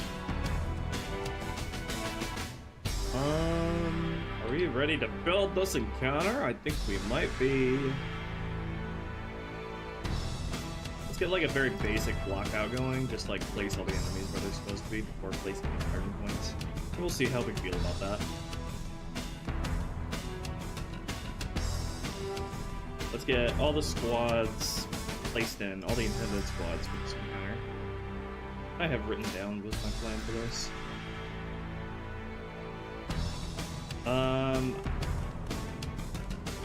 Probably have the captain wield a plasma cannon, but I'm kind of tempted to give him a GPMG as well, which would fit considering the last encounter featured brutes using human weapons. Let's see, exit a. Probably have this encounter and the next one be two separate encounters, maybe? Not sure. Let's call this exit A. Exit A captain.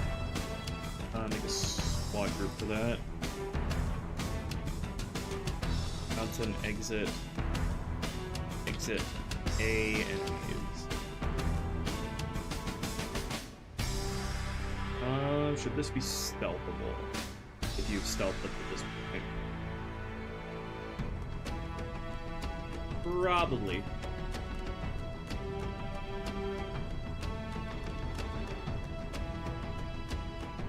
Get that captain in here, get the plasma nades, start them off with the plasma cannon.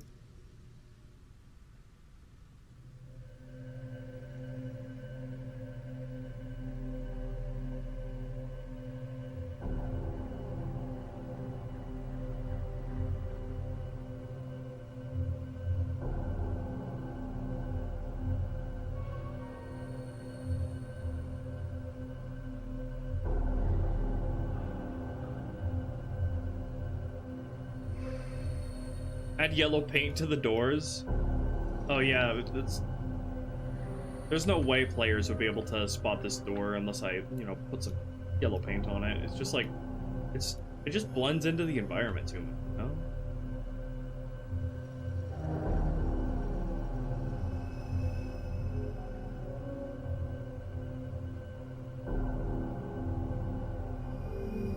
Alright, exit A, brutes. Try 2 of them. Build brute plasma rifles. 1 over here. And 1 over here.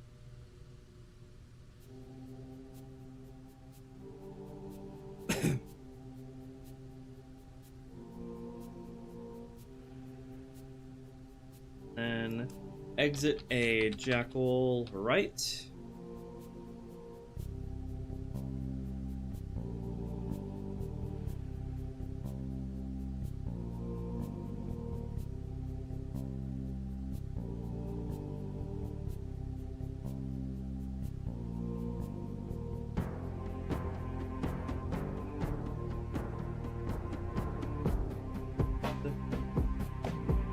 And move all their enemies to organized place.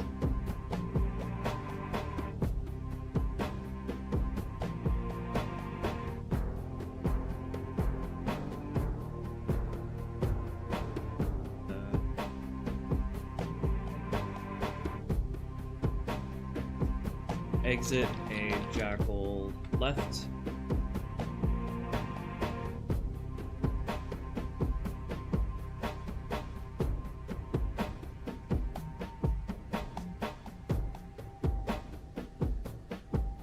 Okay, that... Oh yeah, the carbine jackal as well.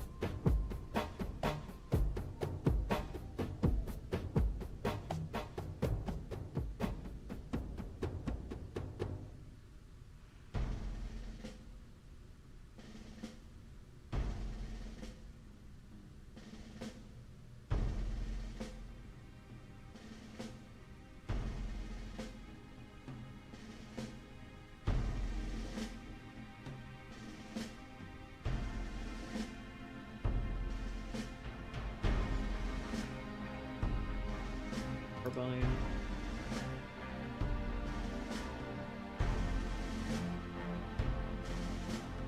Somehow the anchor control object got heated again.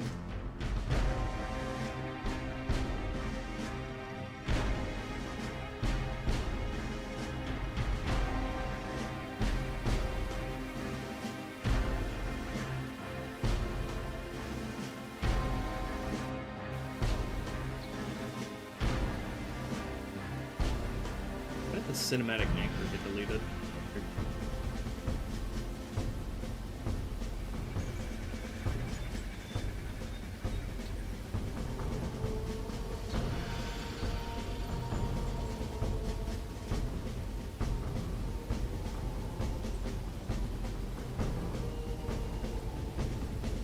I have to redo the opening cutscene anyway because the starting point is completely different.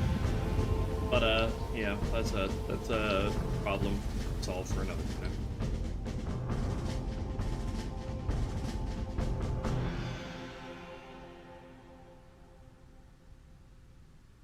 Okay. Yeah. Oh, do I need to jump hints anywhere? I don't think I do. AI place exit A and X. Try to place two jackals there. Just do one.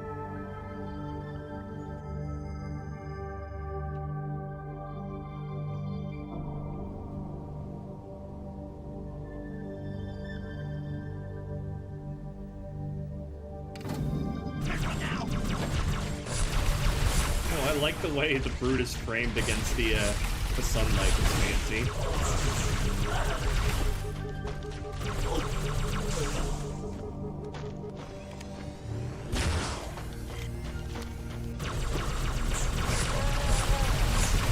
Oh, this flows nicely.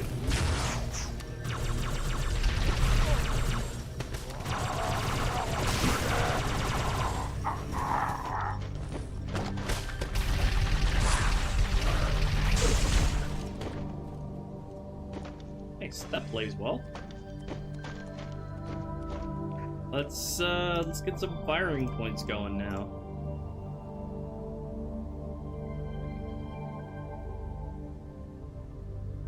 Mountain exit.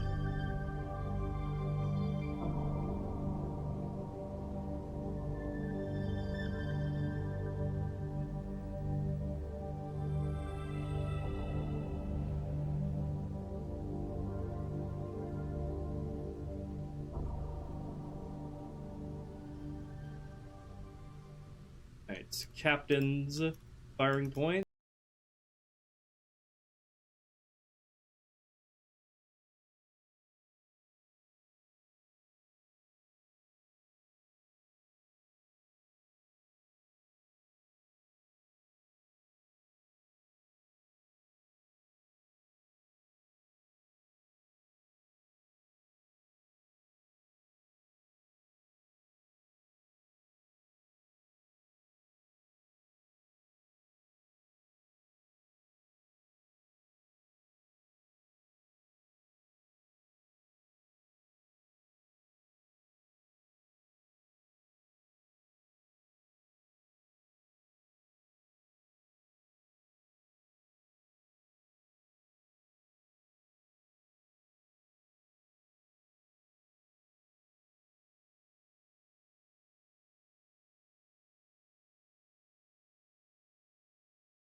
I want them to suppress the player initially, but once you start to weaken them, they'll fall back and give you room to move in.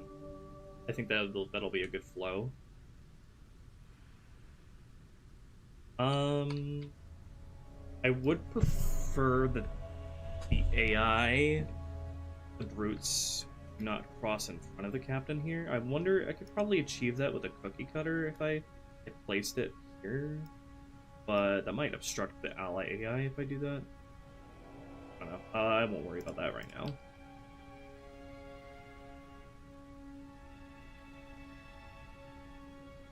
Let's have these brutes put a position closer to the door initially, so we can have the contrast between them defending and falling back be more noticeable.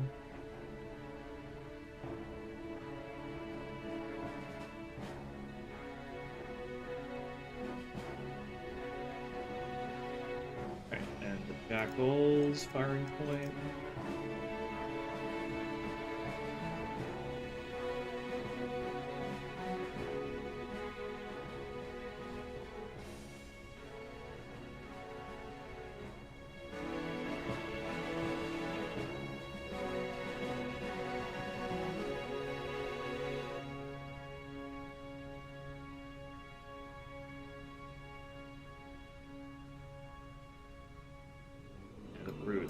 Fallback points.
Jackals as well should probably have fallback points.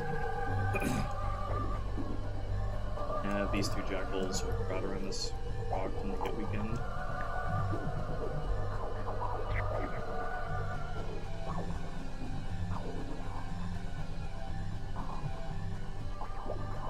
These Jackals probably... I'm going to move this rock here when I get to this encounter over here, and they're probably going to crowd around that. I'm going to place these here.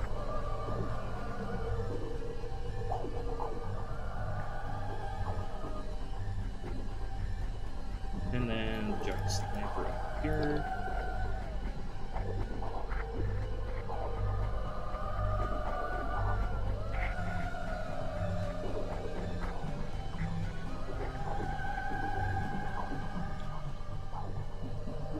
Should the captain fall back at any point? Probably not. We'll have him able to chase you into here though, once I make that area.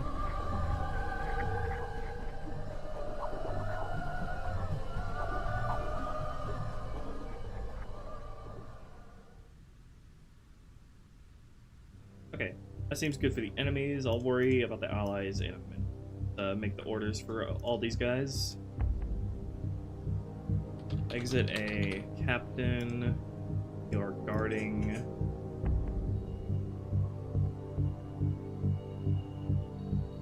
Exit.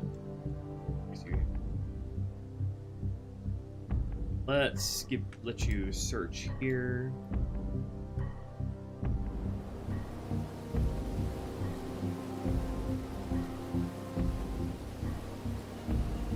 Actually, I'm searching.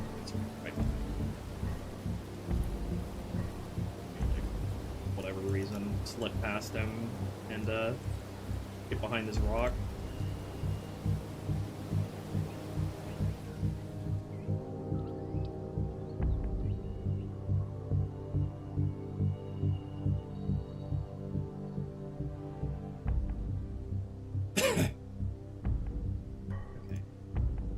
Exit a brutes.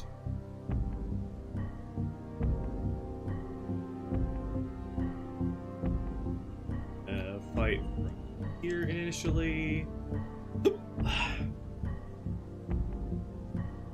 I could place like some pathfinding blockers here in case I don't want them crossing in front of the captain too much. We'll see if that's an issue at all.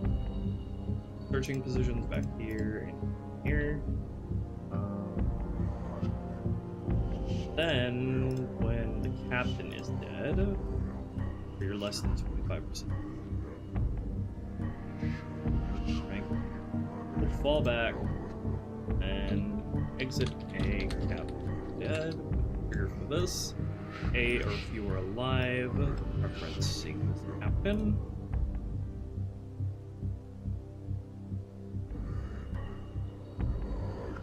The captain's dead, they'll fall back a little bit.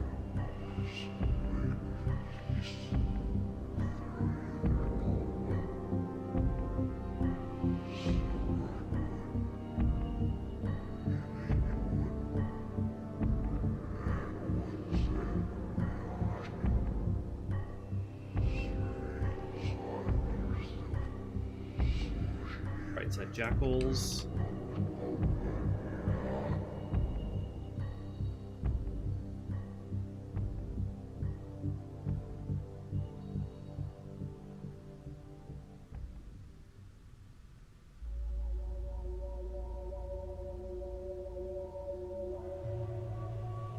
Same deal.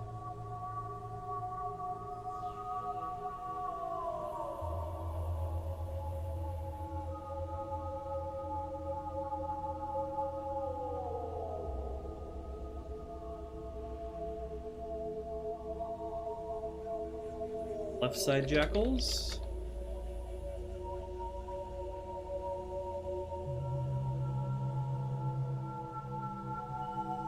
Start you here.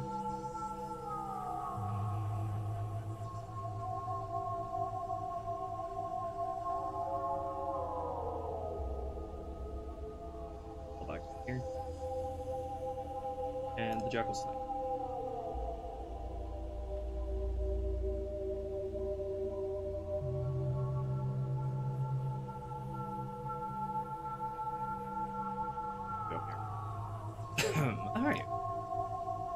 has their places.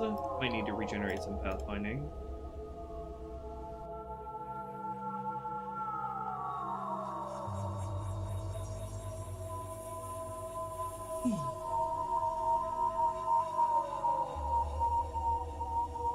Alright, let's test this out.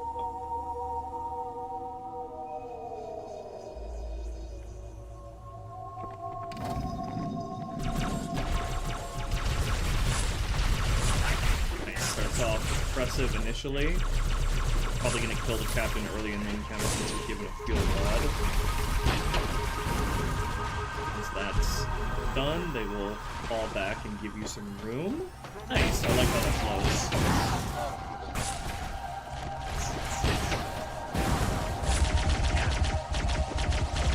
They all fan out once the captain is dead.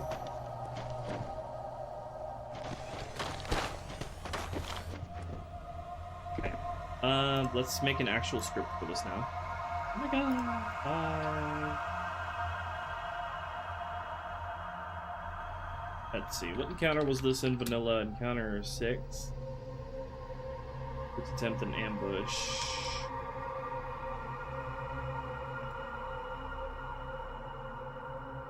Okay, we are going to comment all of the vanilla scripts for this out and write it from almost scratch.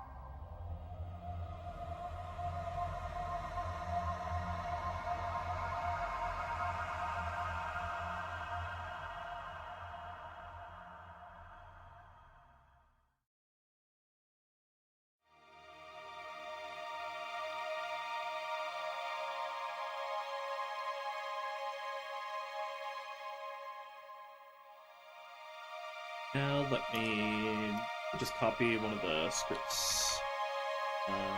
Main control script. I have what to work from.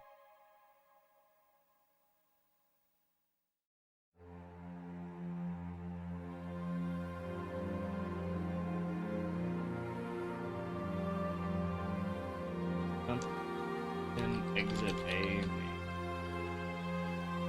Exit main. I don't know if I'm going to split the encounter between this one and the one directly afterwards. I'm just going to keep it, you know?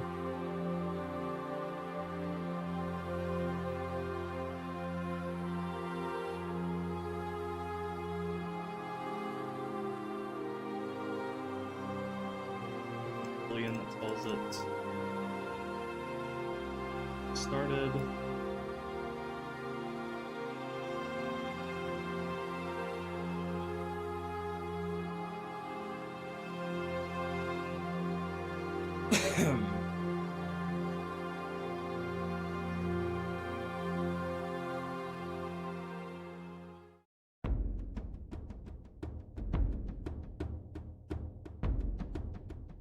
These have already been disposable.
Exit.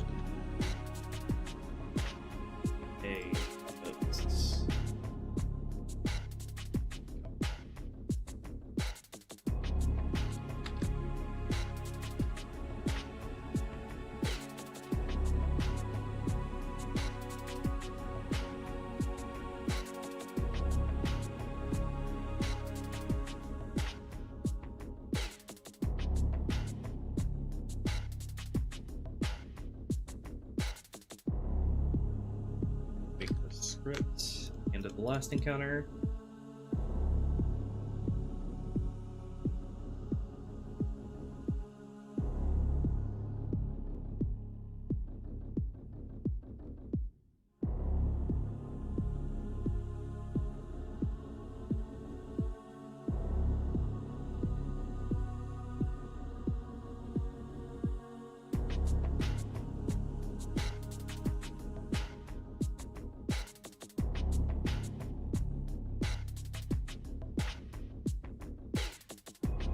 All the AI place, exit A, cap, exit A group, exit A jackal right, exit A jackal left, and exit A jackal boy first. Hurt them if the alarm was already raised prior to this.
Thing is that I also want the chapter title to appear while you're still in the building, and not when you're right as you're coming out. That's an awful placement for the chapter title to have all of your HUD taken away right as you're beginning an encounter, right as you're engaging the enemies.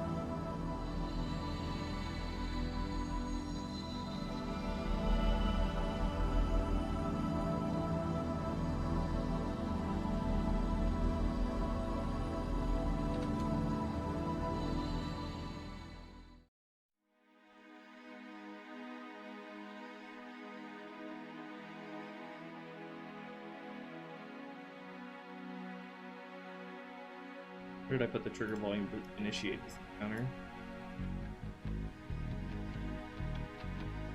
I put it all the way back here while you're still in this BSP.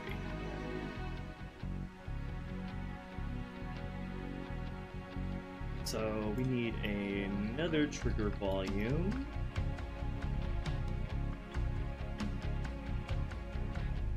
Go. Right after the BSP swap is on all the enemies.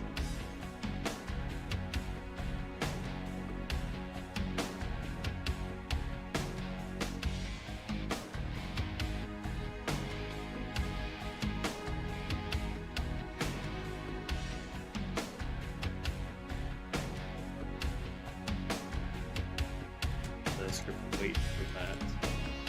Bring the enemies in. And wait for the BSP to action.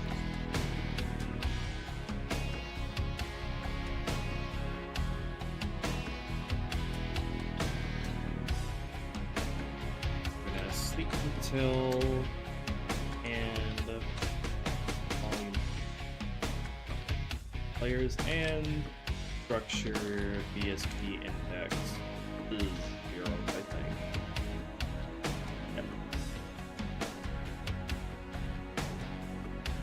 And we're gonna give a save.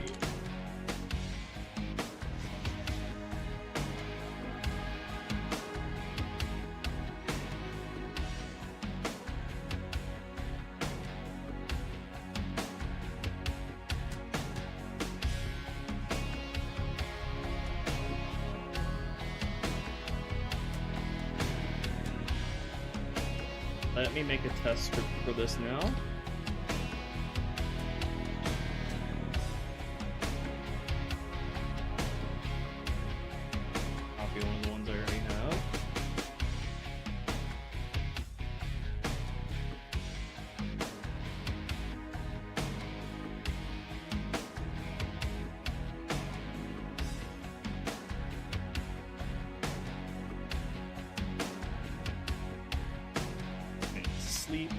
called B script.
Out.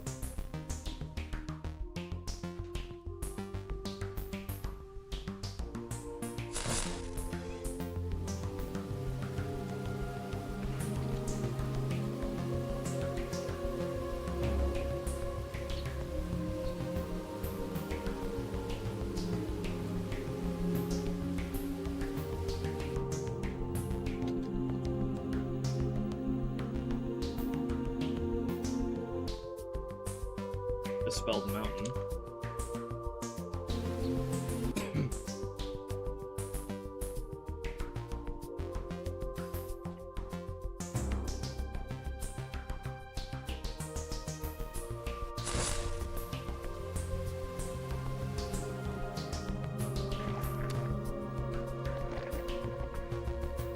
This is the raw. I need to place down a proper teleport point.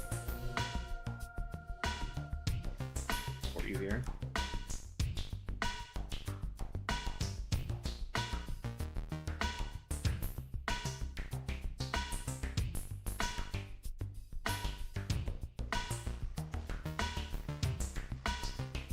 One for the allies.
I need to teleport. Do I have a slowpoke script that'll handle that? Will at some point, but that'll be before the BSB swap. In fact, do I already have it? Did I already make one?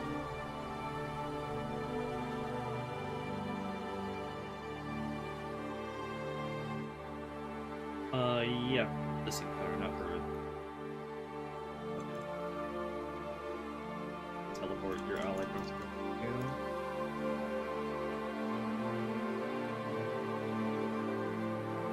let's see, ally teleport AI get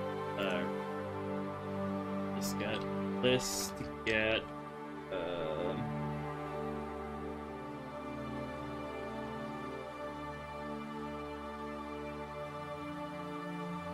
AI 0, I think. Hold on, let me look at my charity. Ripped. Supposed to be written out.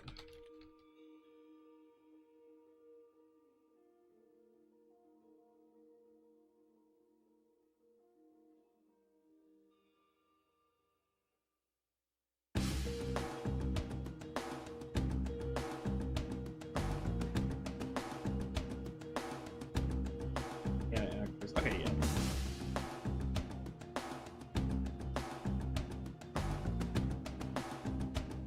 Should work properly. How many grunts will I have with me? I spawned the ramp a grunt.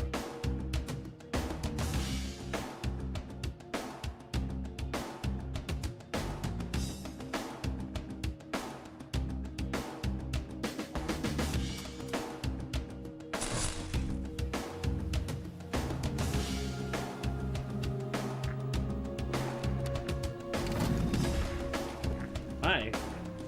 I accidentally teleported them straight to me.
Everybody here?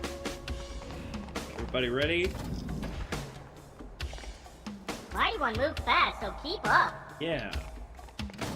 They don't even have firing points, so they're just gonna stand there.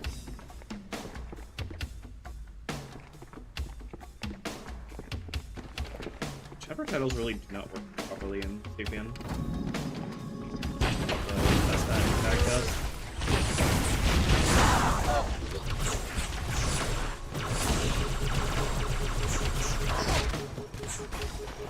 Ah!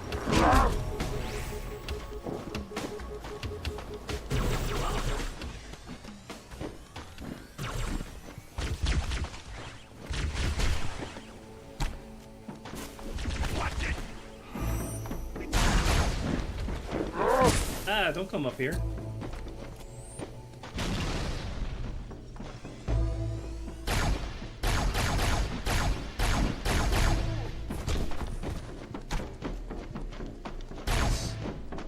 Alright, let me test that and tag us now. On Legendary.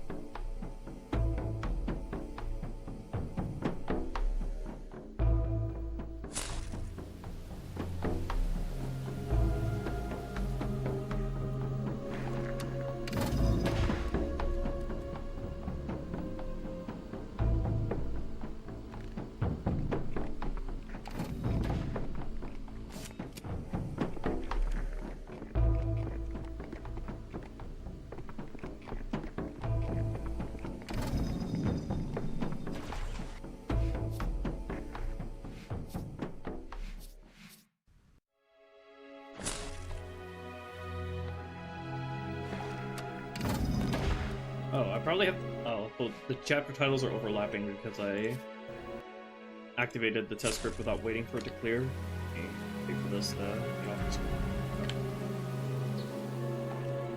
So I can test the chapter title placement. There we go. That's a much better placement. But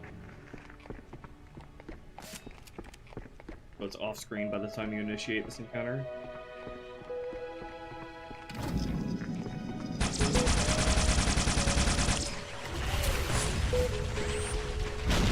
Get fudged, bro, get fudged.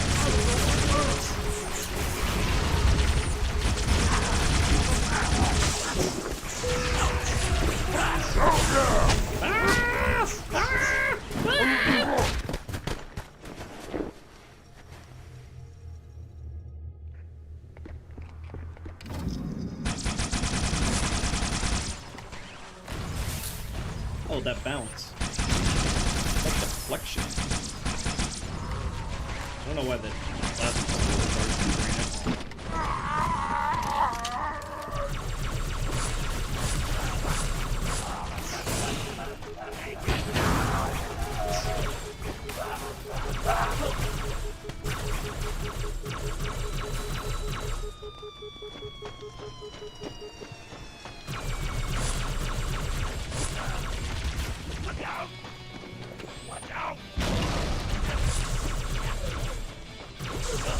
Hey, this is feeling good.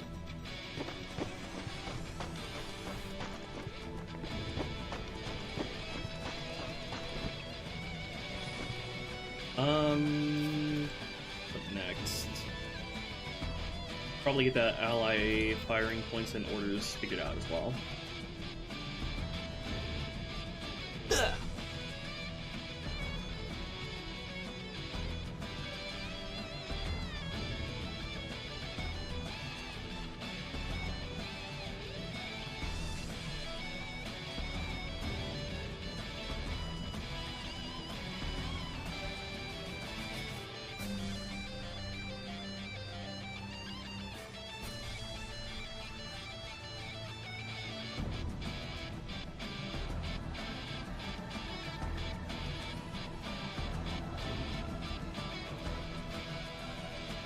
Alright. Get the allies going here. First, they'll abide by the same logic that the enemies do.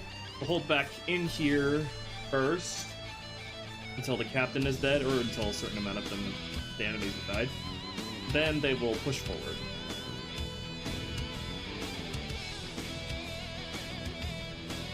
Let's figure out where they should be without obstructing the player.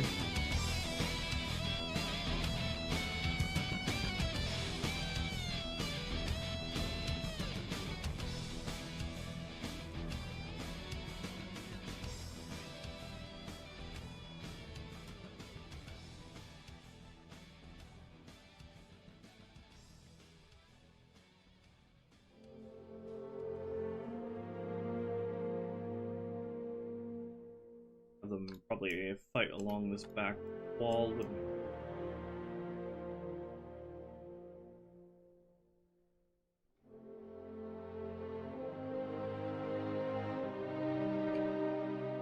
We'll try that.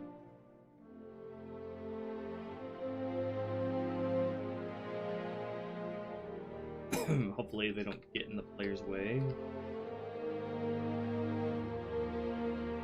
If they do, I'll probably just remove these two front points here. Back this separate area that I can use as surging points instead of standard firing points. Okay, and open this door so I can see. Alright, after that, we're gonna have, after the enemies have been thinned out or the captain's dead, they will move forward.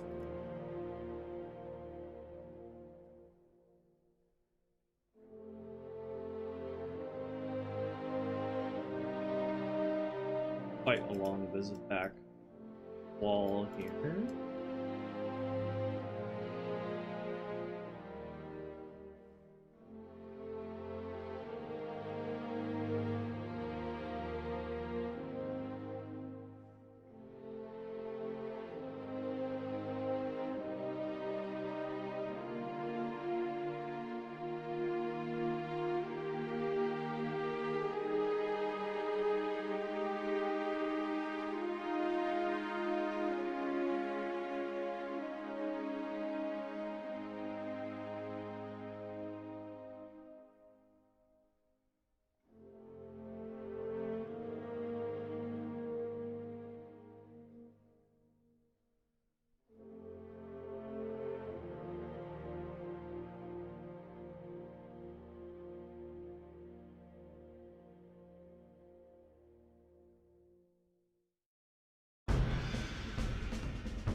Oh, hey, Madam Lava.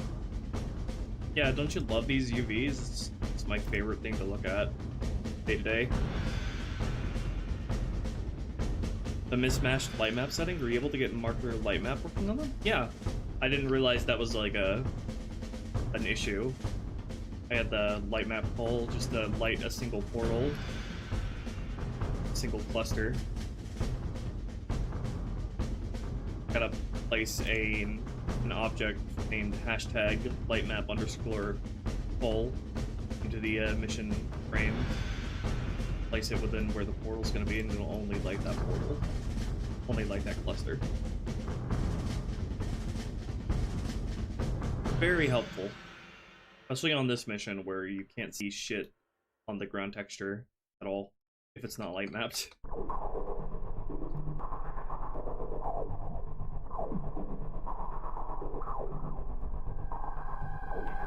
And then after the enemies are dead, we'll let them sort of just let them take up idle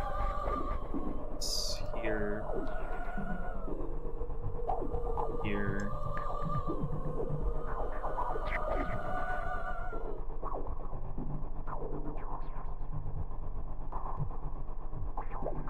Very simple.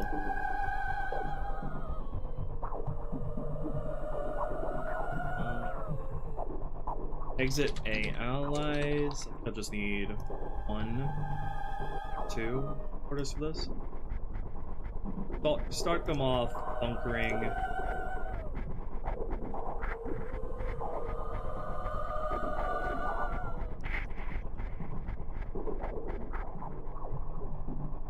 Default there with surging here, and also probably need to add some pathfinding points in the previous BSB as well, so be moving even if you go back there. Then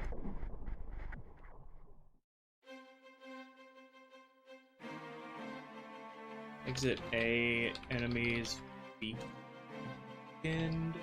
So we're gonna have them either move up when the captain's dead, or when the enemies out here are, let's say, 40% strength or less.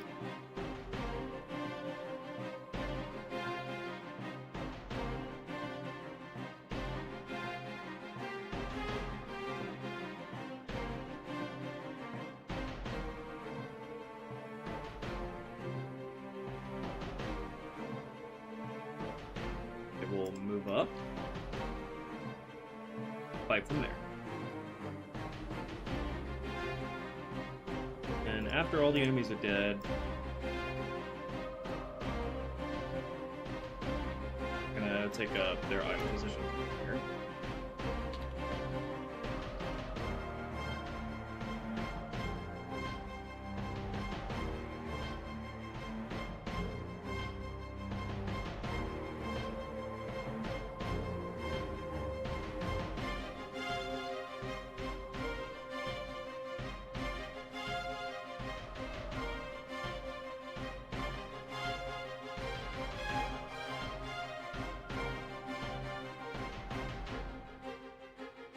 Probably gonna give the Stealth Elite his own orders here.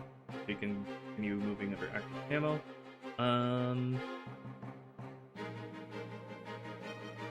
Yeah.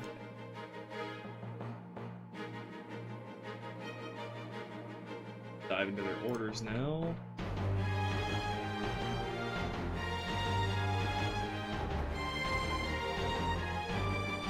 Into the script. AI. AI set orders ally elites. Set A allies. And just follow the same orders. And I'll do a slow script later.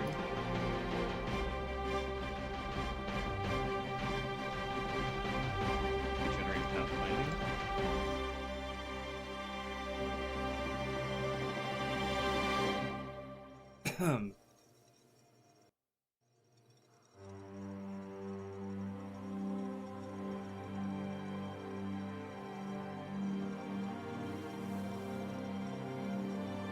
Okay, let's give that a test.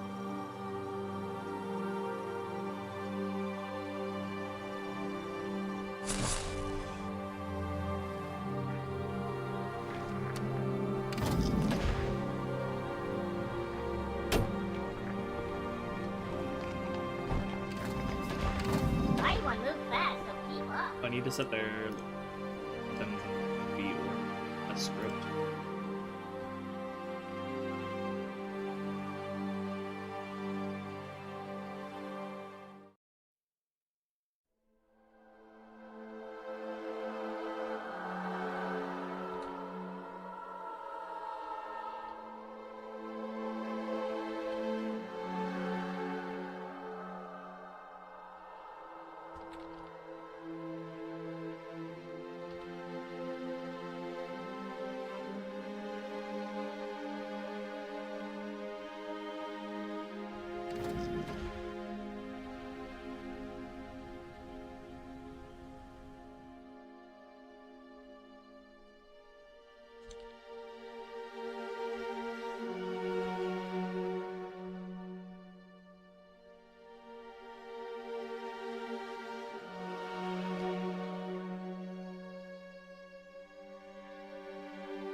Thank you, Yup, for resubbing for 21 months.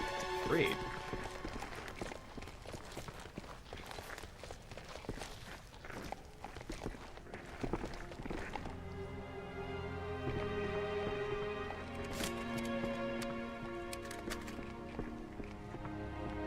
Alright, let's go, boys and girls.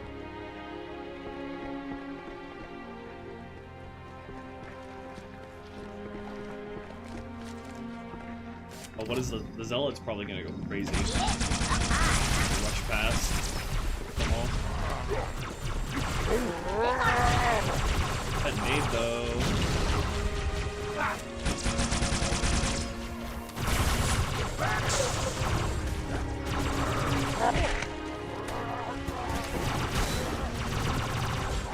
No! That's why you need to be camoed, bro. Health leads are squishy. That with all of them. Let's try and tag test.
Ooh, that stick is nasty.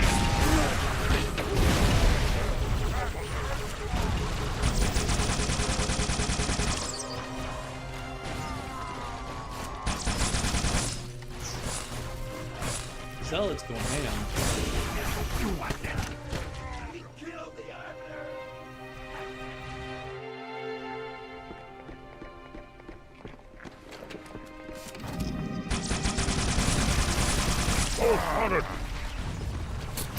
Ah, that stick is nasty.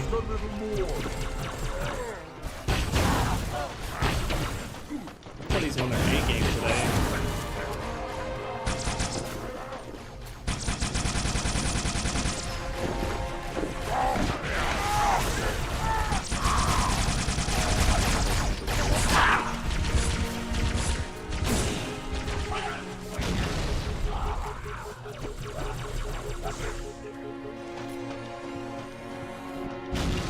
Okay.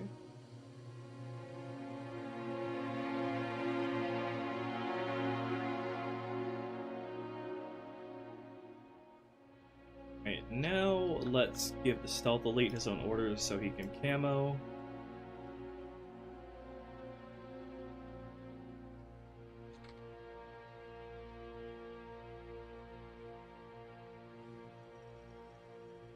have him follow the player around.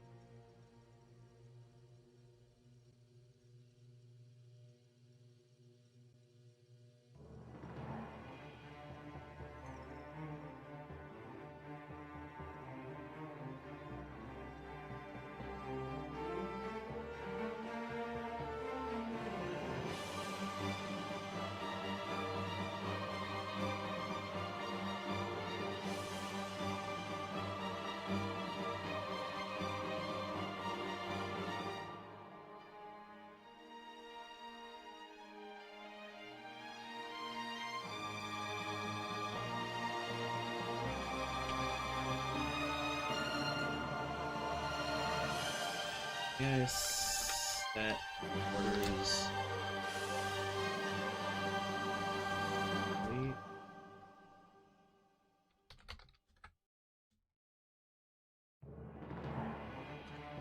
Stealth deletes ammo.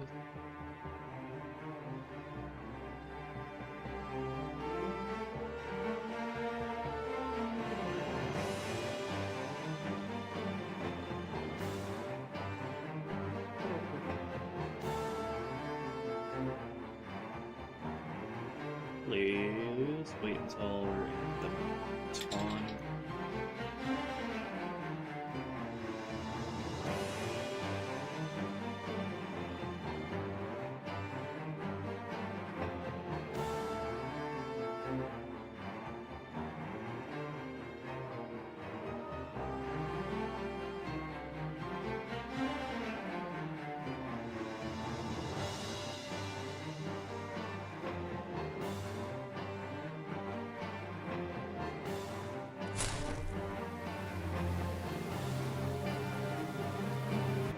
Oh yeah, I have to set him this way.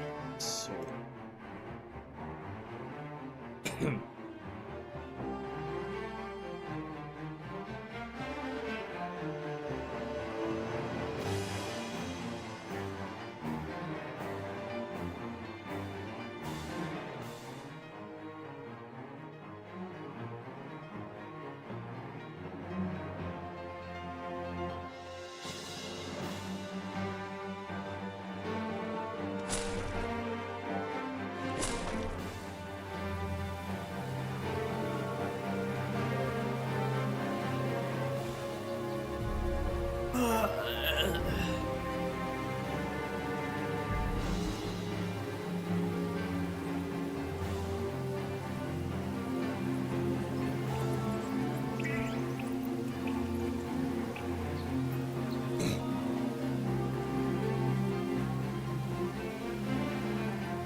By the rays of the earth. The opposite.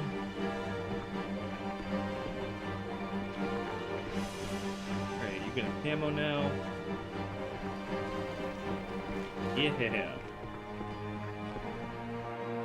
Be holding your sword though. Oops, I did the reverse of what I was supposed to do. Gave him the carbine instead of the sword.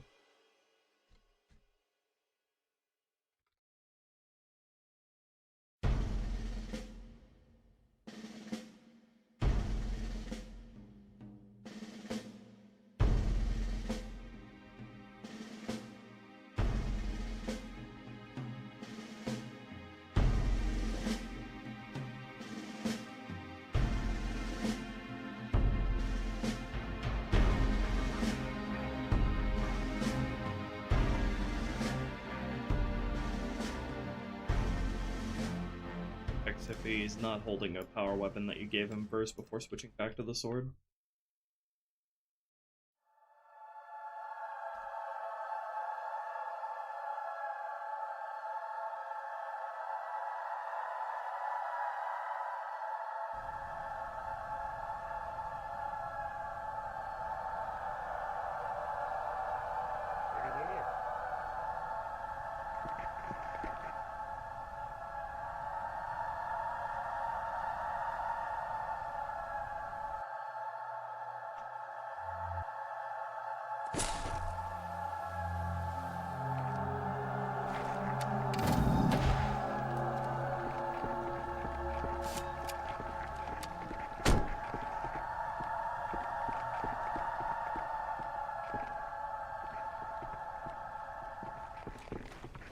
There you go.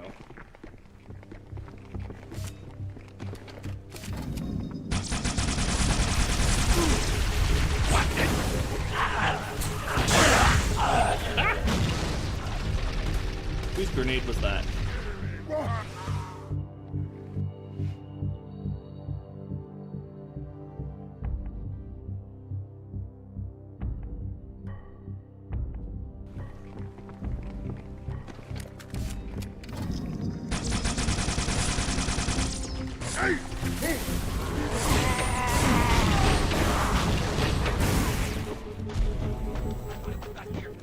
You can't die too early, or otherwise I can't assess your performance.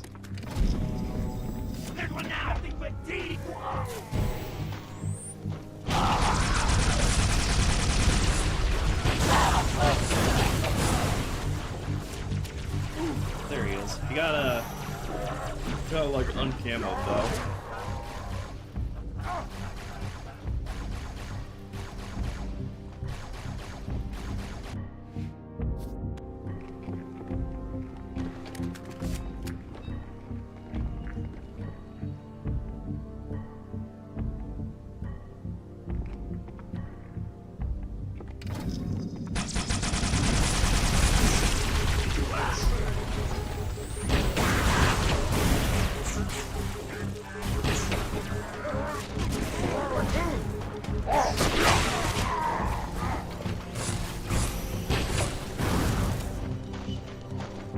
Change their style from bunkering.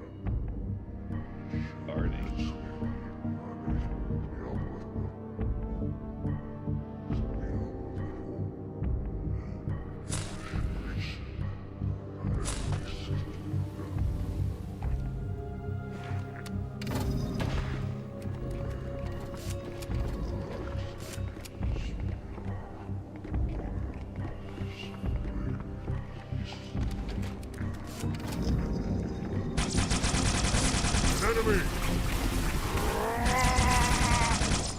I should probably remove grenades from these guys. The AI don't really know how to handle that in a really tight space like this.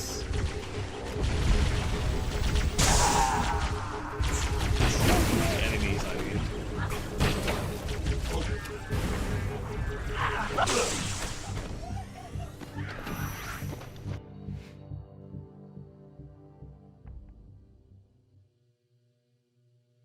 Let's get rid of kids.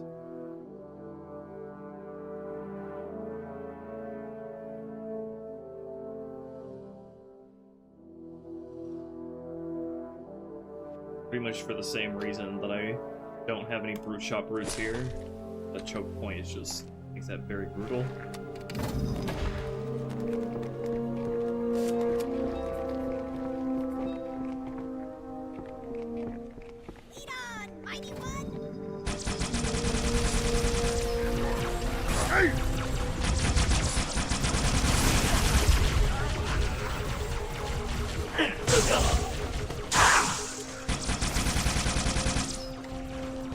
Oh my god, who stuck that jackal? That was glorious.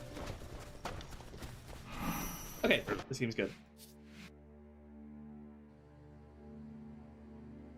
I'm gonna also add the scene from Uncut that has the elite peering over one of the elites peering over the edge of the scarabs down here with a cut dialogue line.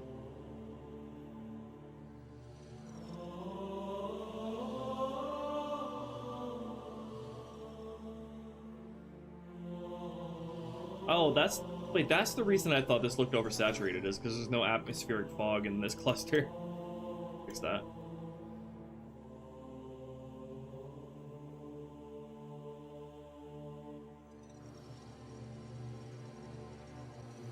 Alright, now that's interior fog.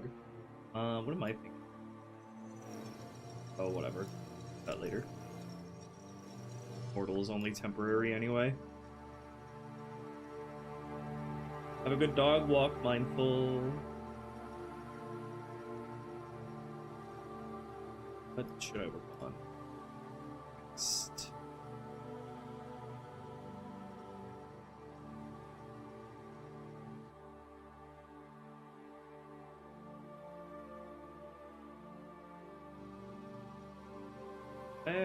Did I make sure that the first transition hallway has door frames?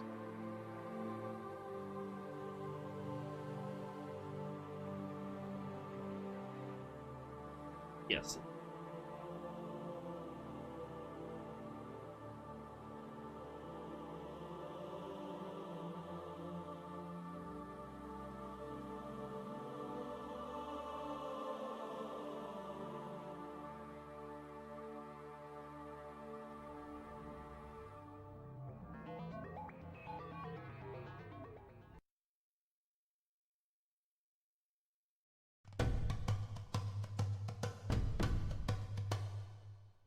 Okay, yeah, I'm not gonna add the scarabs in on this stream, but let's do the AI scene with the elite there.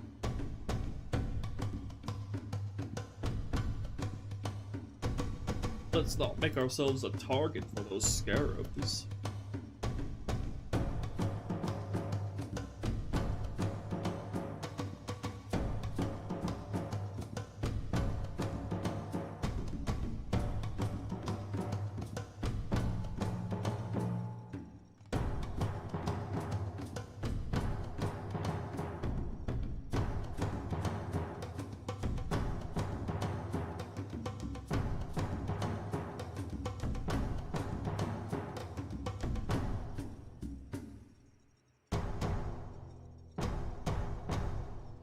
Where should that at least have? I should probably have some like equipment here as well to draw the players over here. Probably put something in this crate.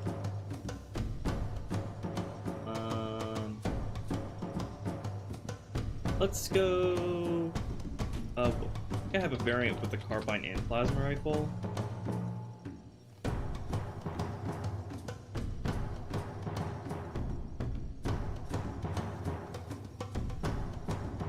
Name is though.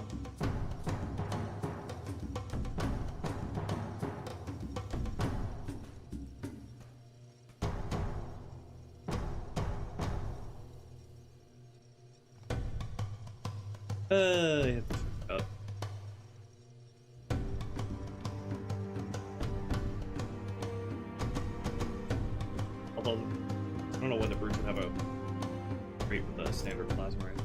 Although I guess the elites were present here before the brutes were, so that's outlandish.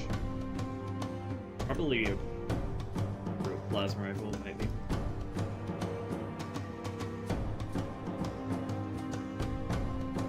Actually, a brute shot would be good to have going into this next section. Let's get like a single brute shot in here. Yeah. And plasma nades. Why not?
Scene should be pretty simple to set up. Where do I want the elite to go?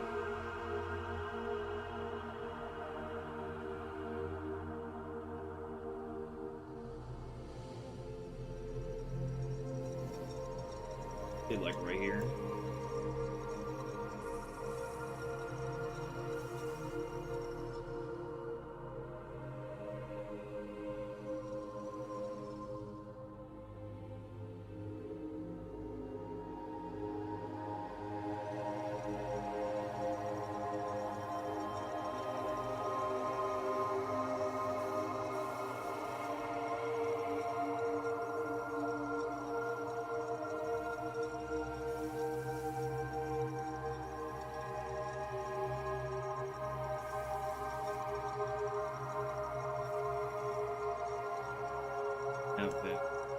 here. Look down here where the scarabs will be.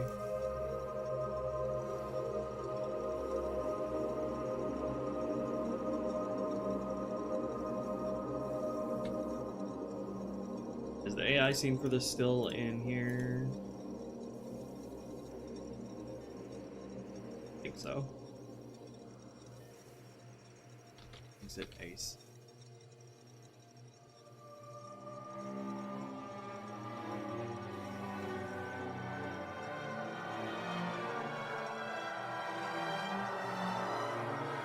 Okay, that is line 0470. This use the radio copy filter. Never obstruct.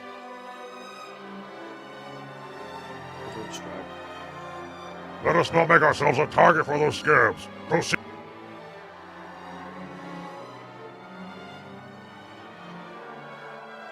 Let's not make ourselves a target for those scarabs. Proceed through the ravines. This line, I wish this line made it in because it gives you some good direction as to what you're supposed to be doing after exiting the mountain.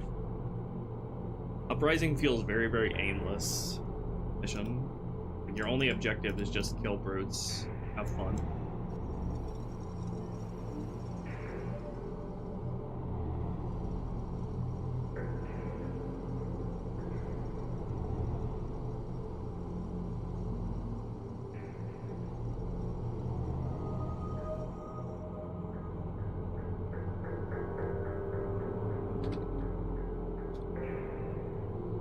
The enemies are dead, AI.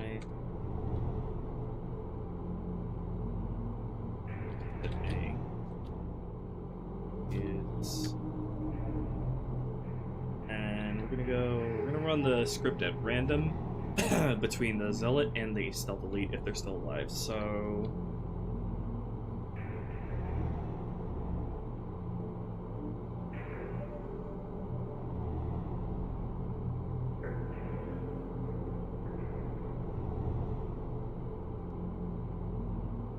Go again, random, and if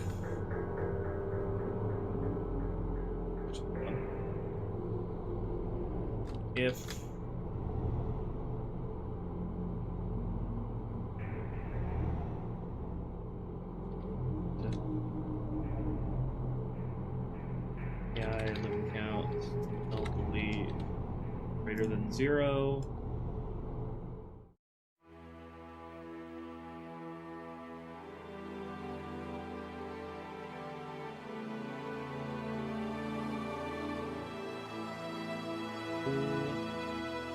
again.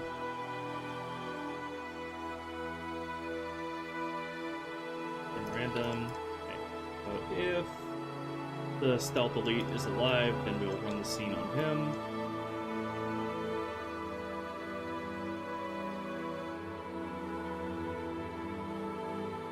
Set.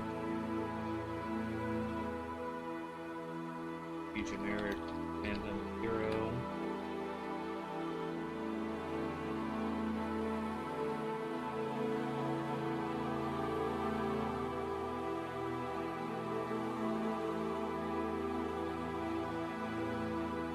AI scene. Oh, yes.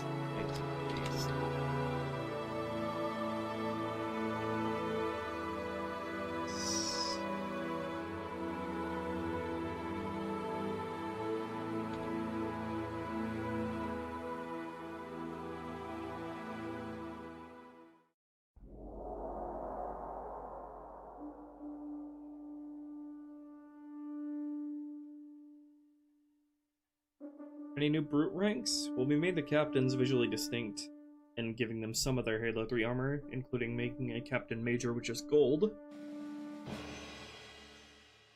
Also made the brute Major have a different fur color than the minor. Slightly different armor color as well.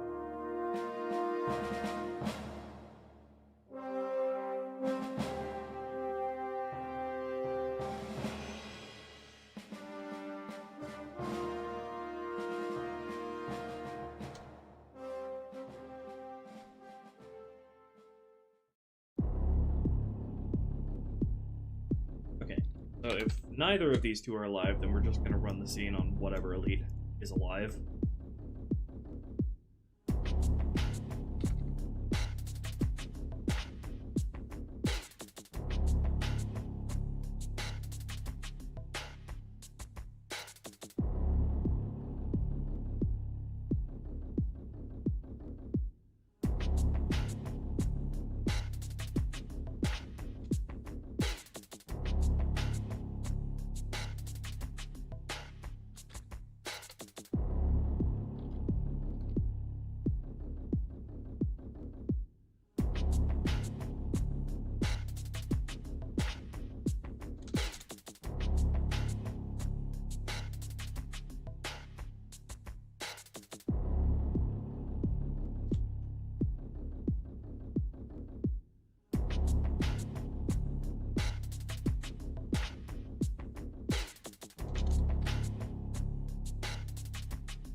Script that, script, and script, CS. I hate AI scenes so much, they're such a pain in the ass.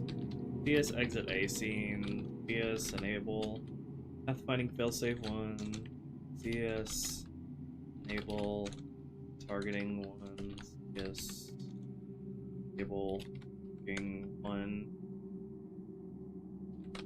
full, CS suppress, dialogue global 1. Alright, CS go to Bureau Scare.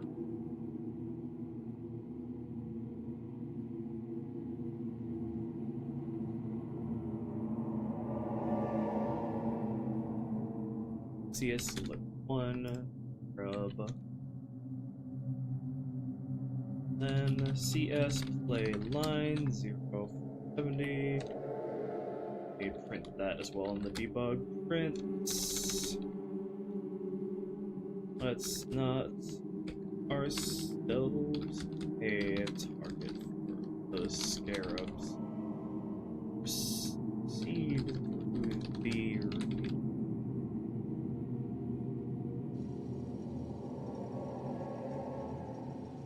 Alright, let me test that on an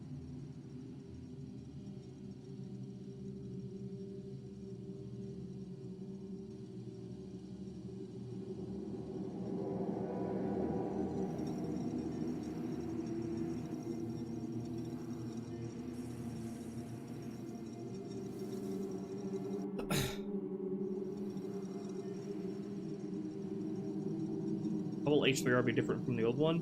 It'll be a lot more polished and well thought out with all that I've learned thanks to CER and H2R. For that.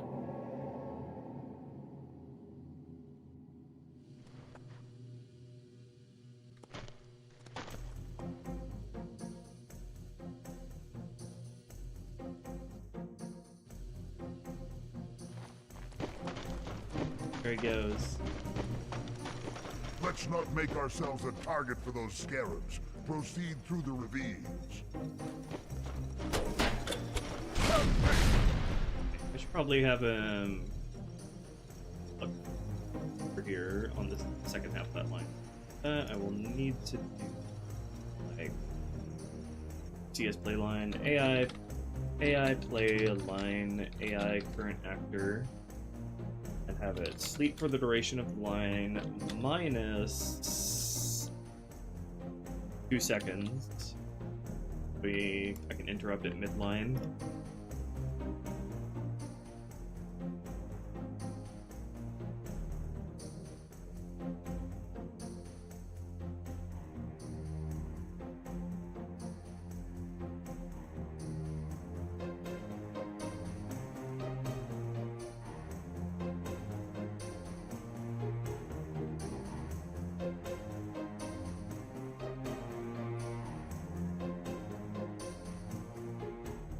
Here, PS face 1,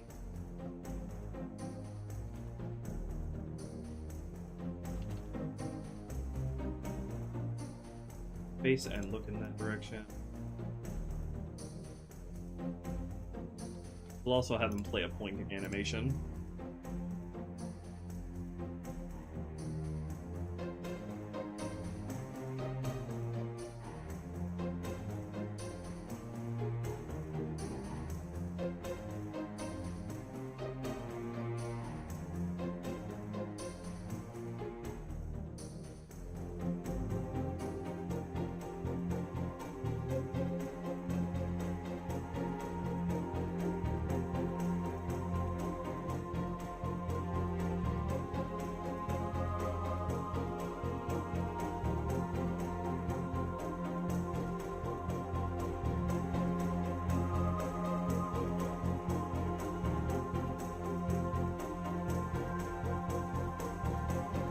Right?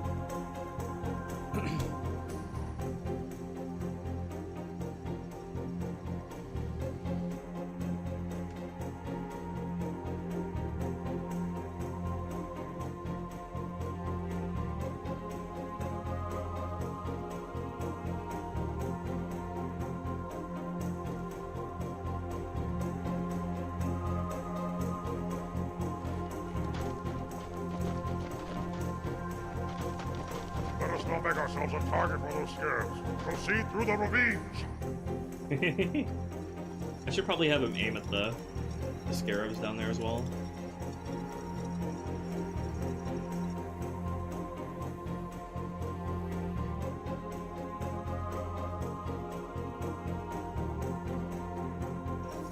What is it, Arbiter? If you must.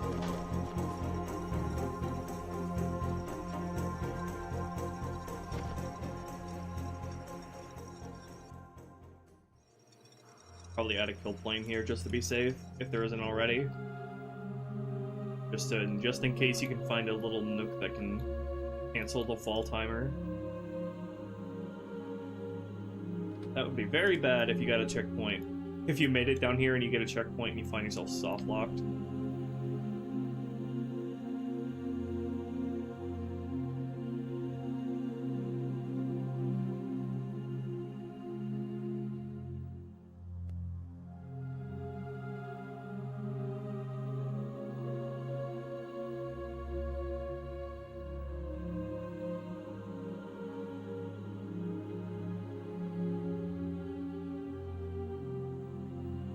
That'll work.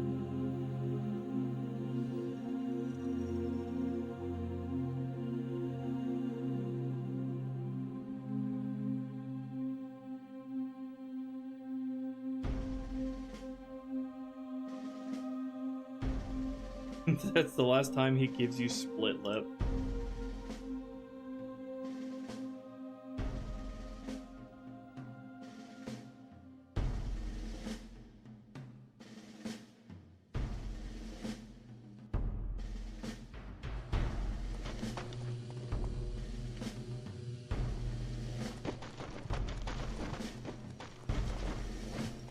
Let us not make ourselves a target for those scarabs.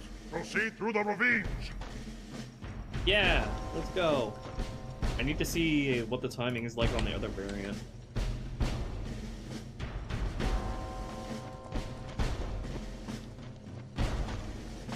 Let us not make ourselves a target for those scarabs.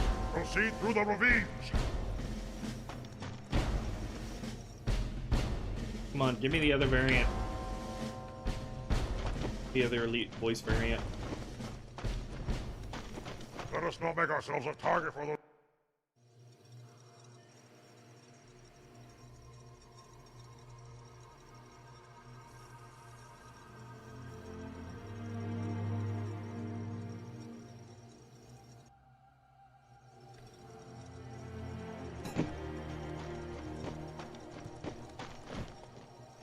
Let us not make ourselves a target damn for it. those scarabs. Proceed through the ravines.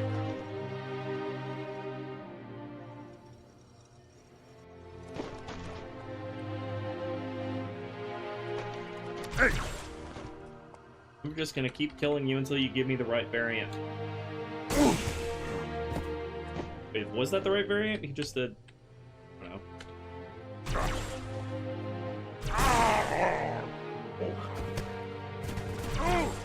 There we go. Fuck, finally.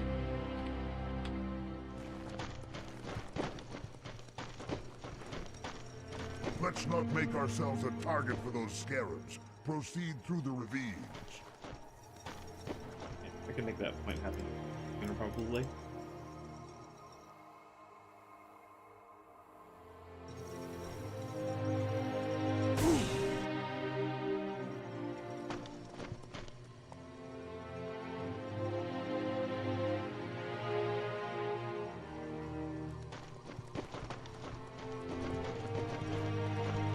Let's not make ourselves a target for those scarabs. Proceed through the ravines. I am prepared.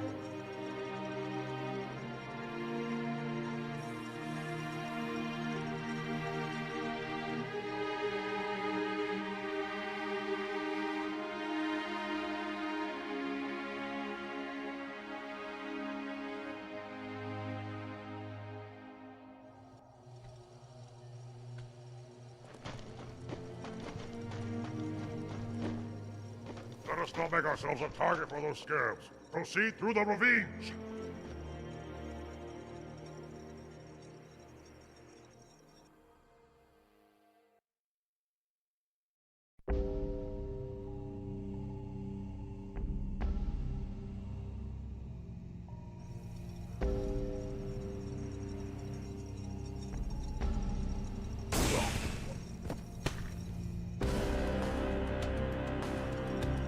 Let's give it a test now with that AI scene now being in place.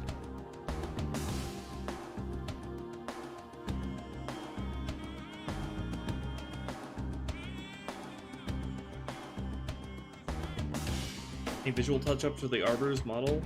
We gave him a much higher resolution eye texture.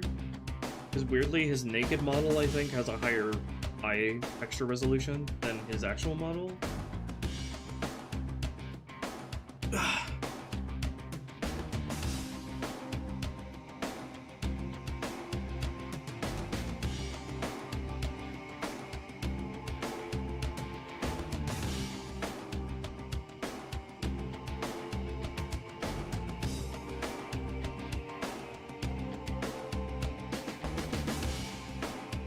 Tag test? Why you gotta be stupid?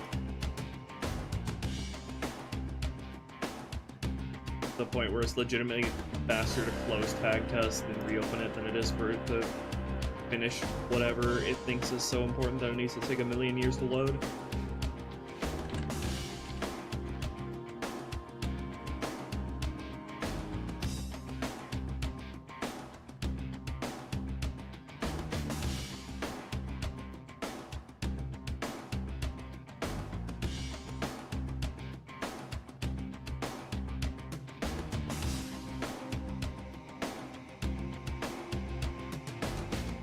I don't know if we've done anything about the Arbor's helmet clipping into his mandibles. We probably should. That bothers me as well.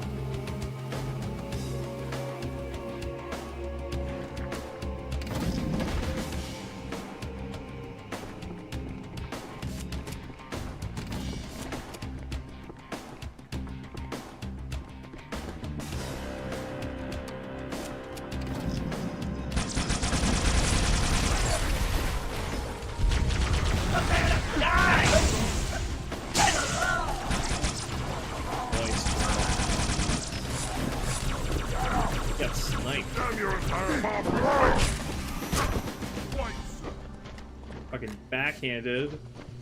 Goddamn jackal back here. Getting stuck. Let us not make ourselves a target for those scarabs. Proceed through the ravines. Yeah. Ready. Okay, that went well. Alright guys, that'll do it for this week's stream. Hope I'll be back next Sunday for more Uprising expansion. But yeah, one came along really well. Started with basically nothing, and now look at it. Woo! Thank you to everybody who donated so generously. I really, really appreciate that. You helped a ton in helping me keep doing this, and I'm not joking. So yeah, I'll see you guys next week, where I estimate we'll probably be at, if I had to guess, the section with the Spectre, maybe? If I had to guess? We'll see. Alright. Good night, everybody.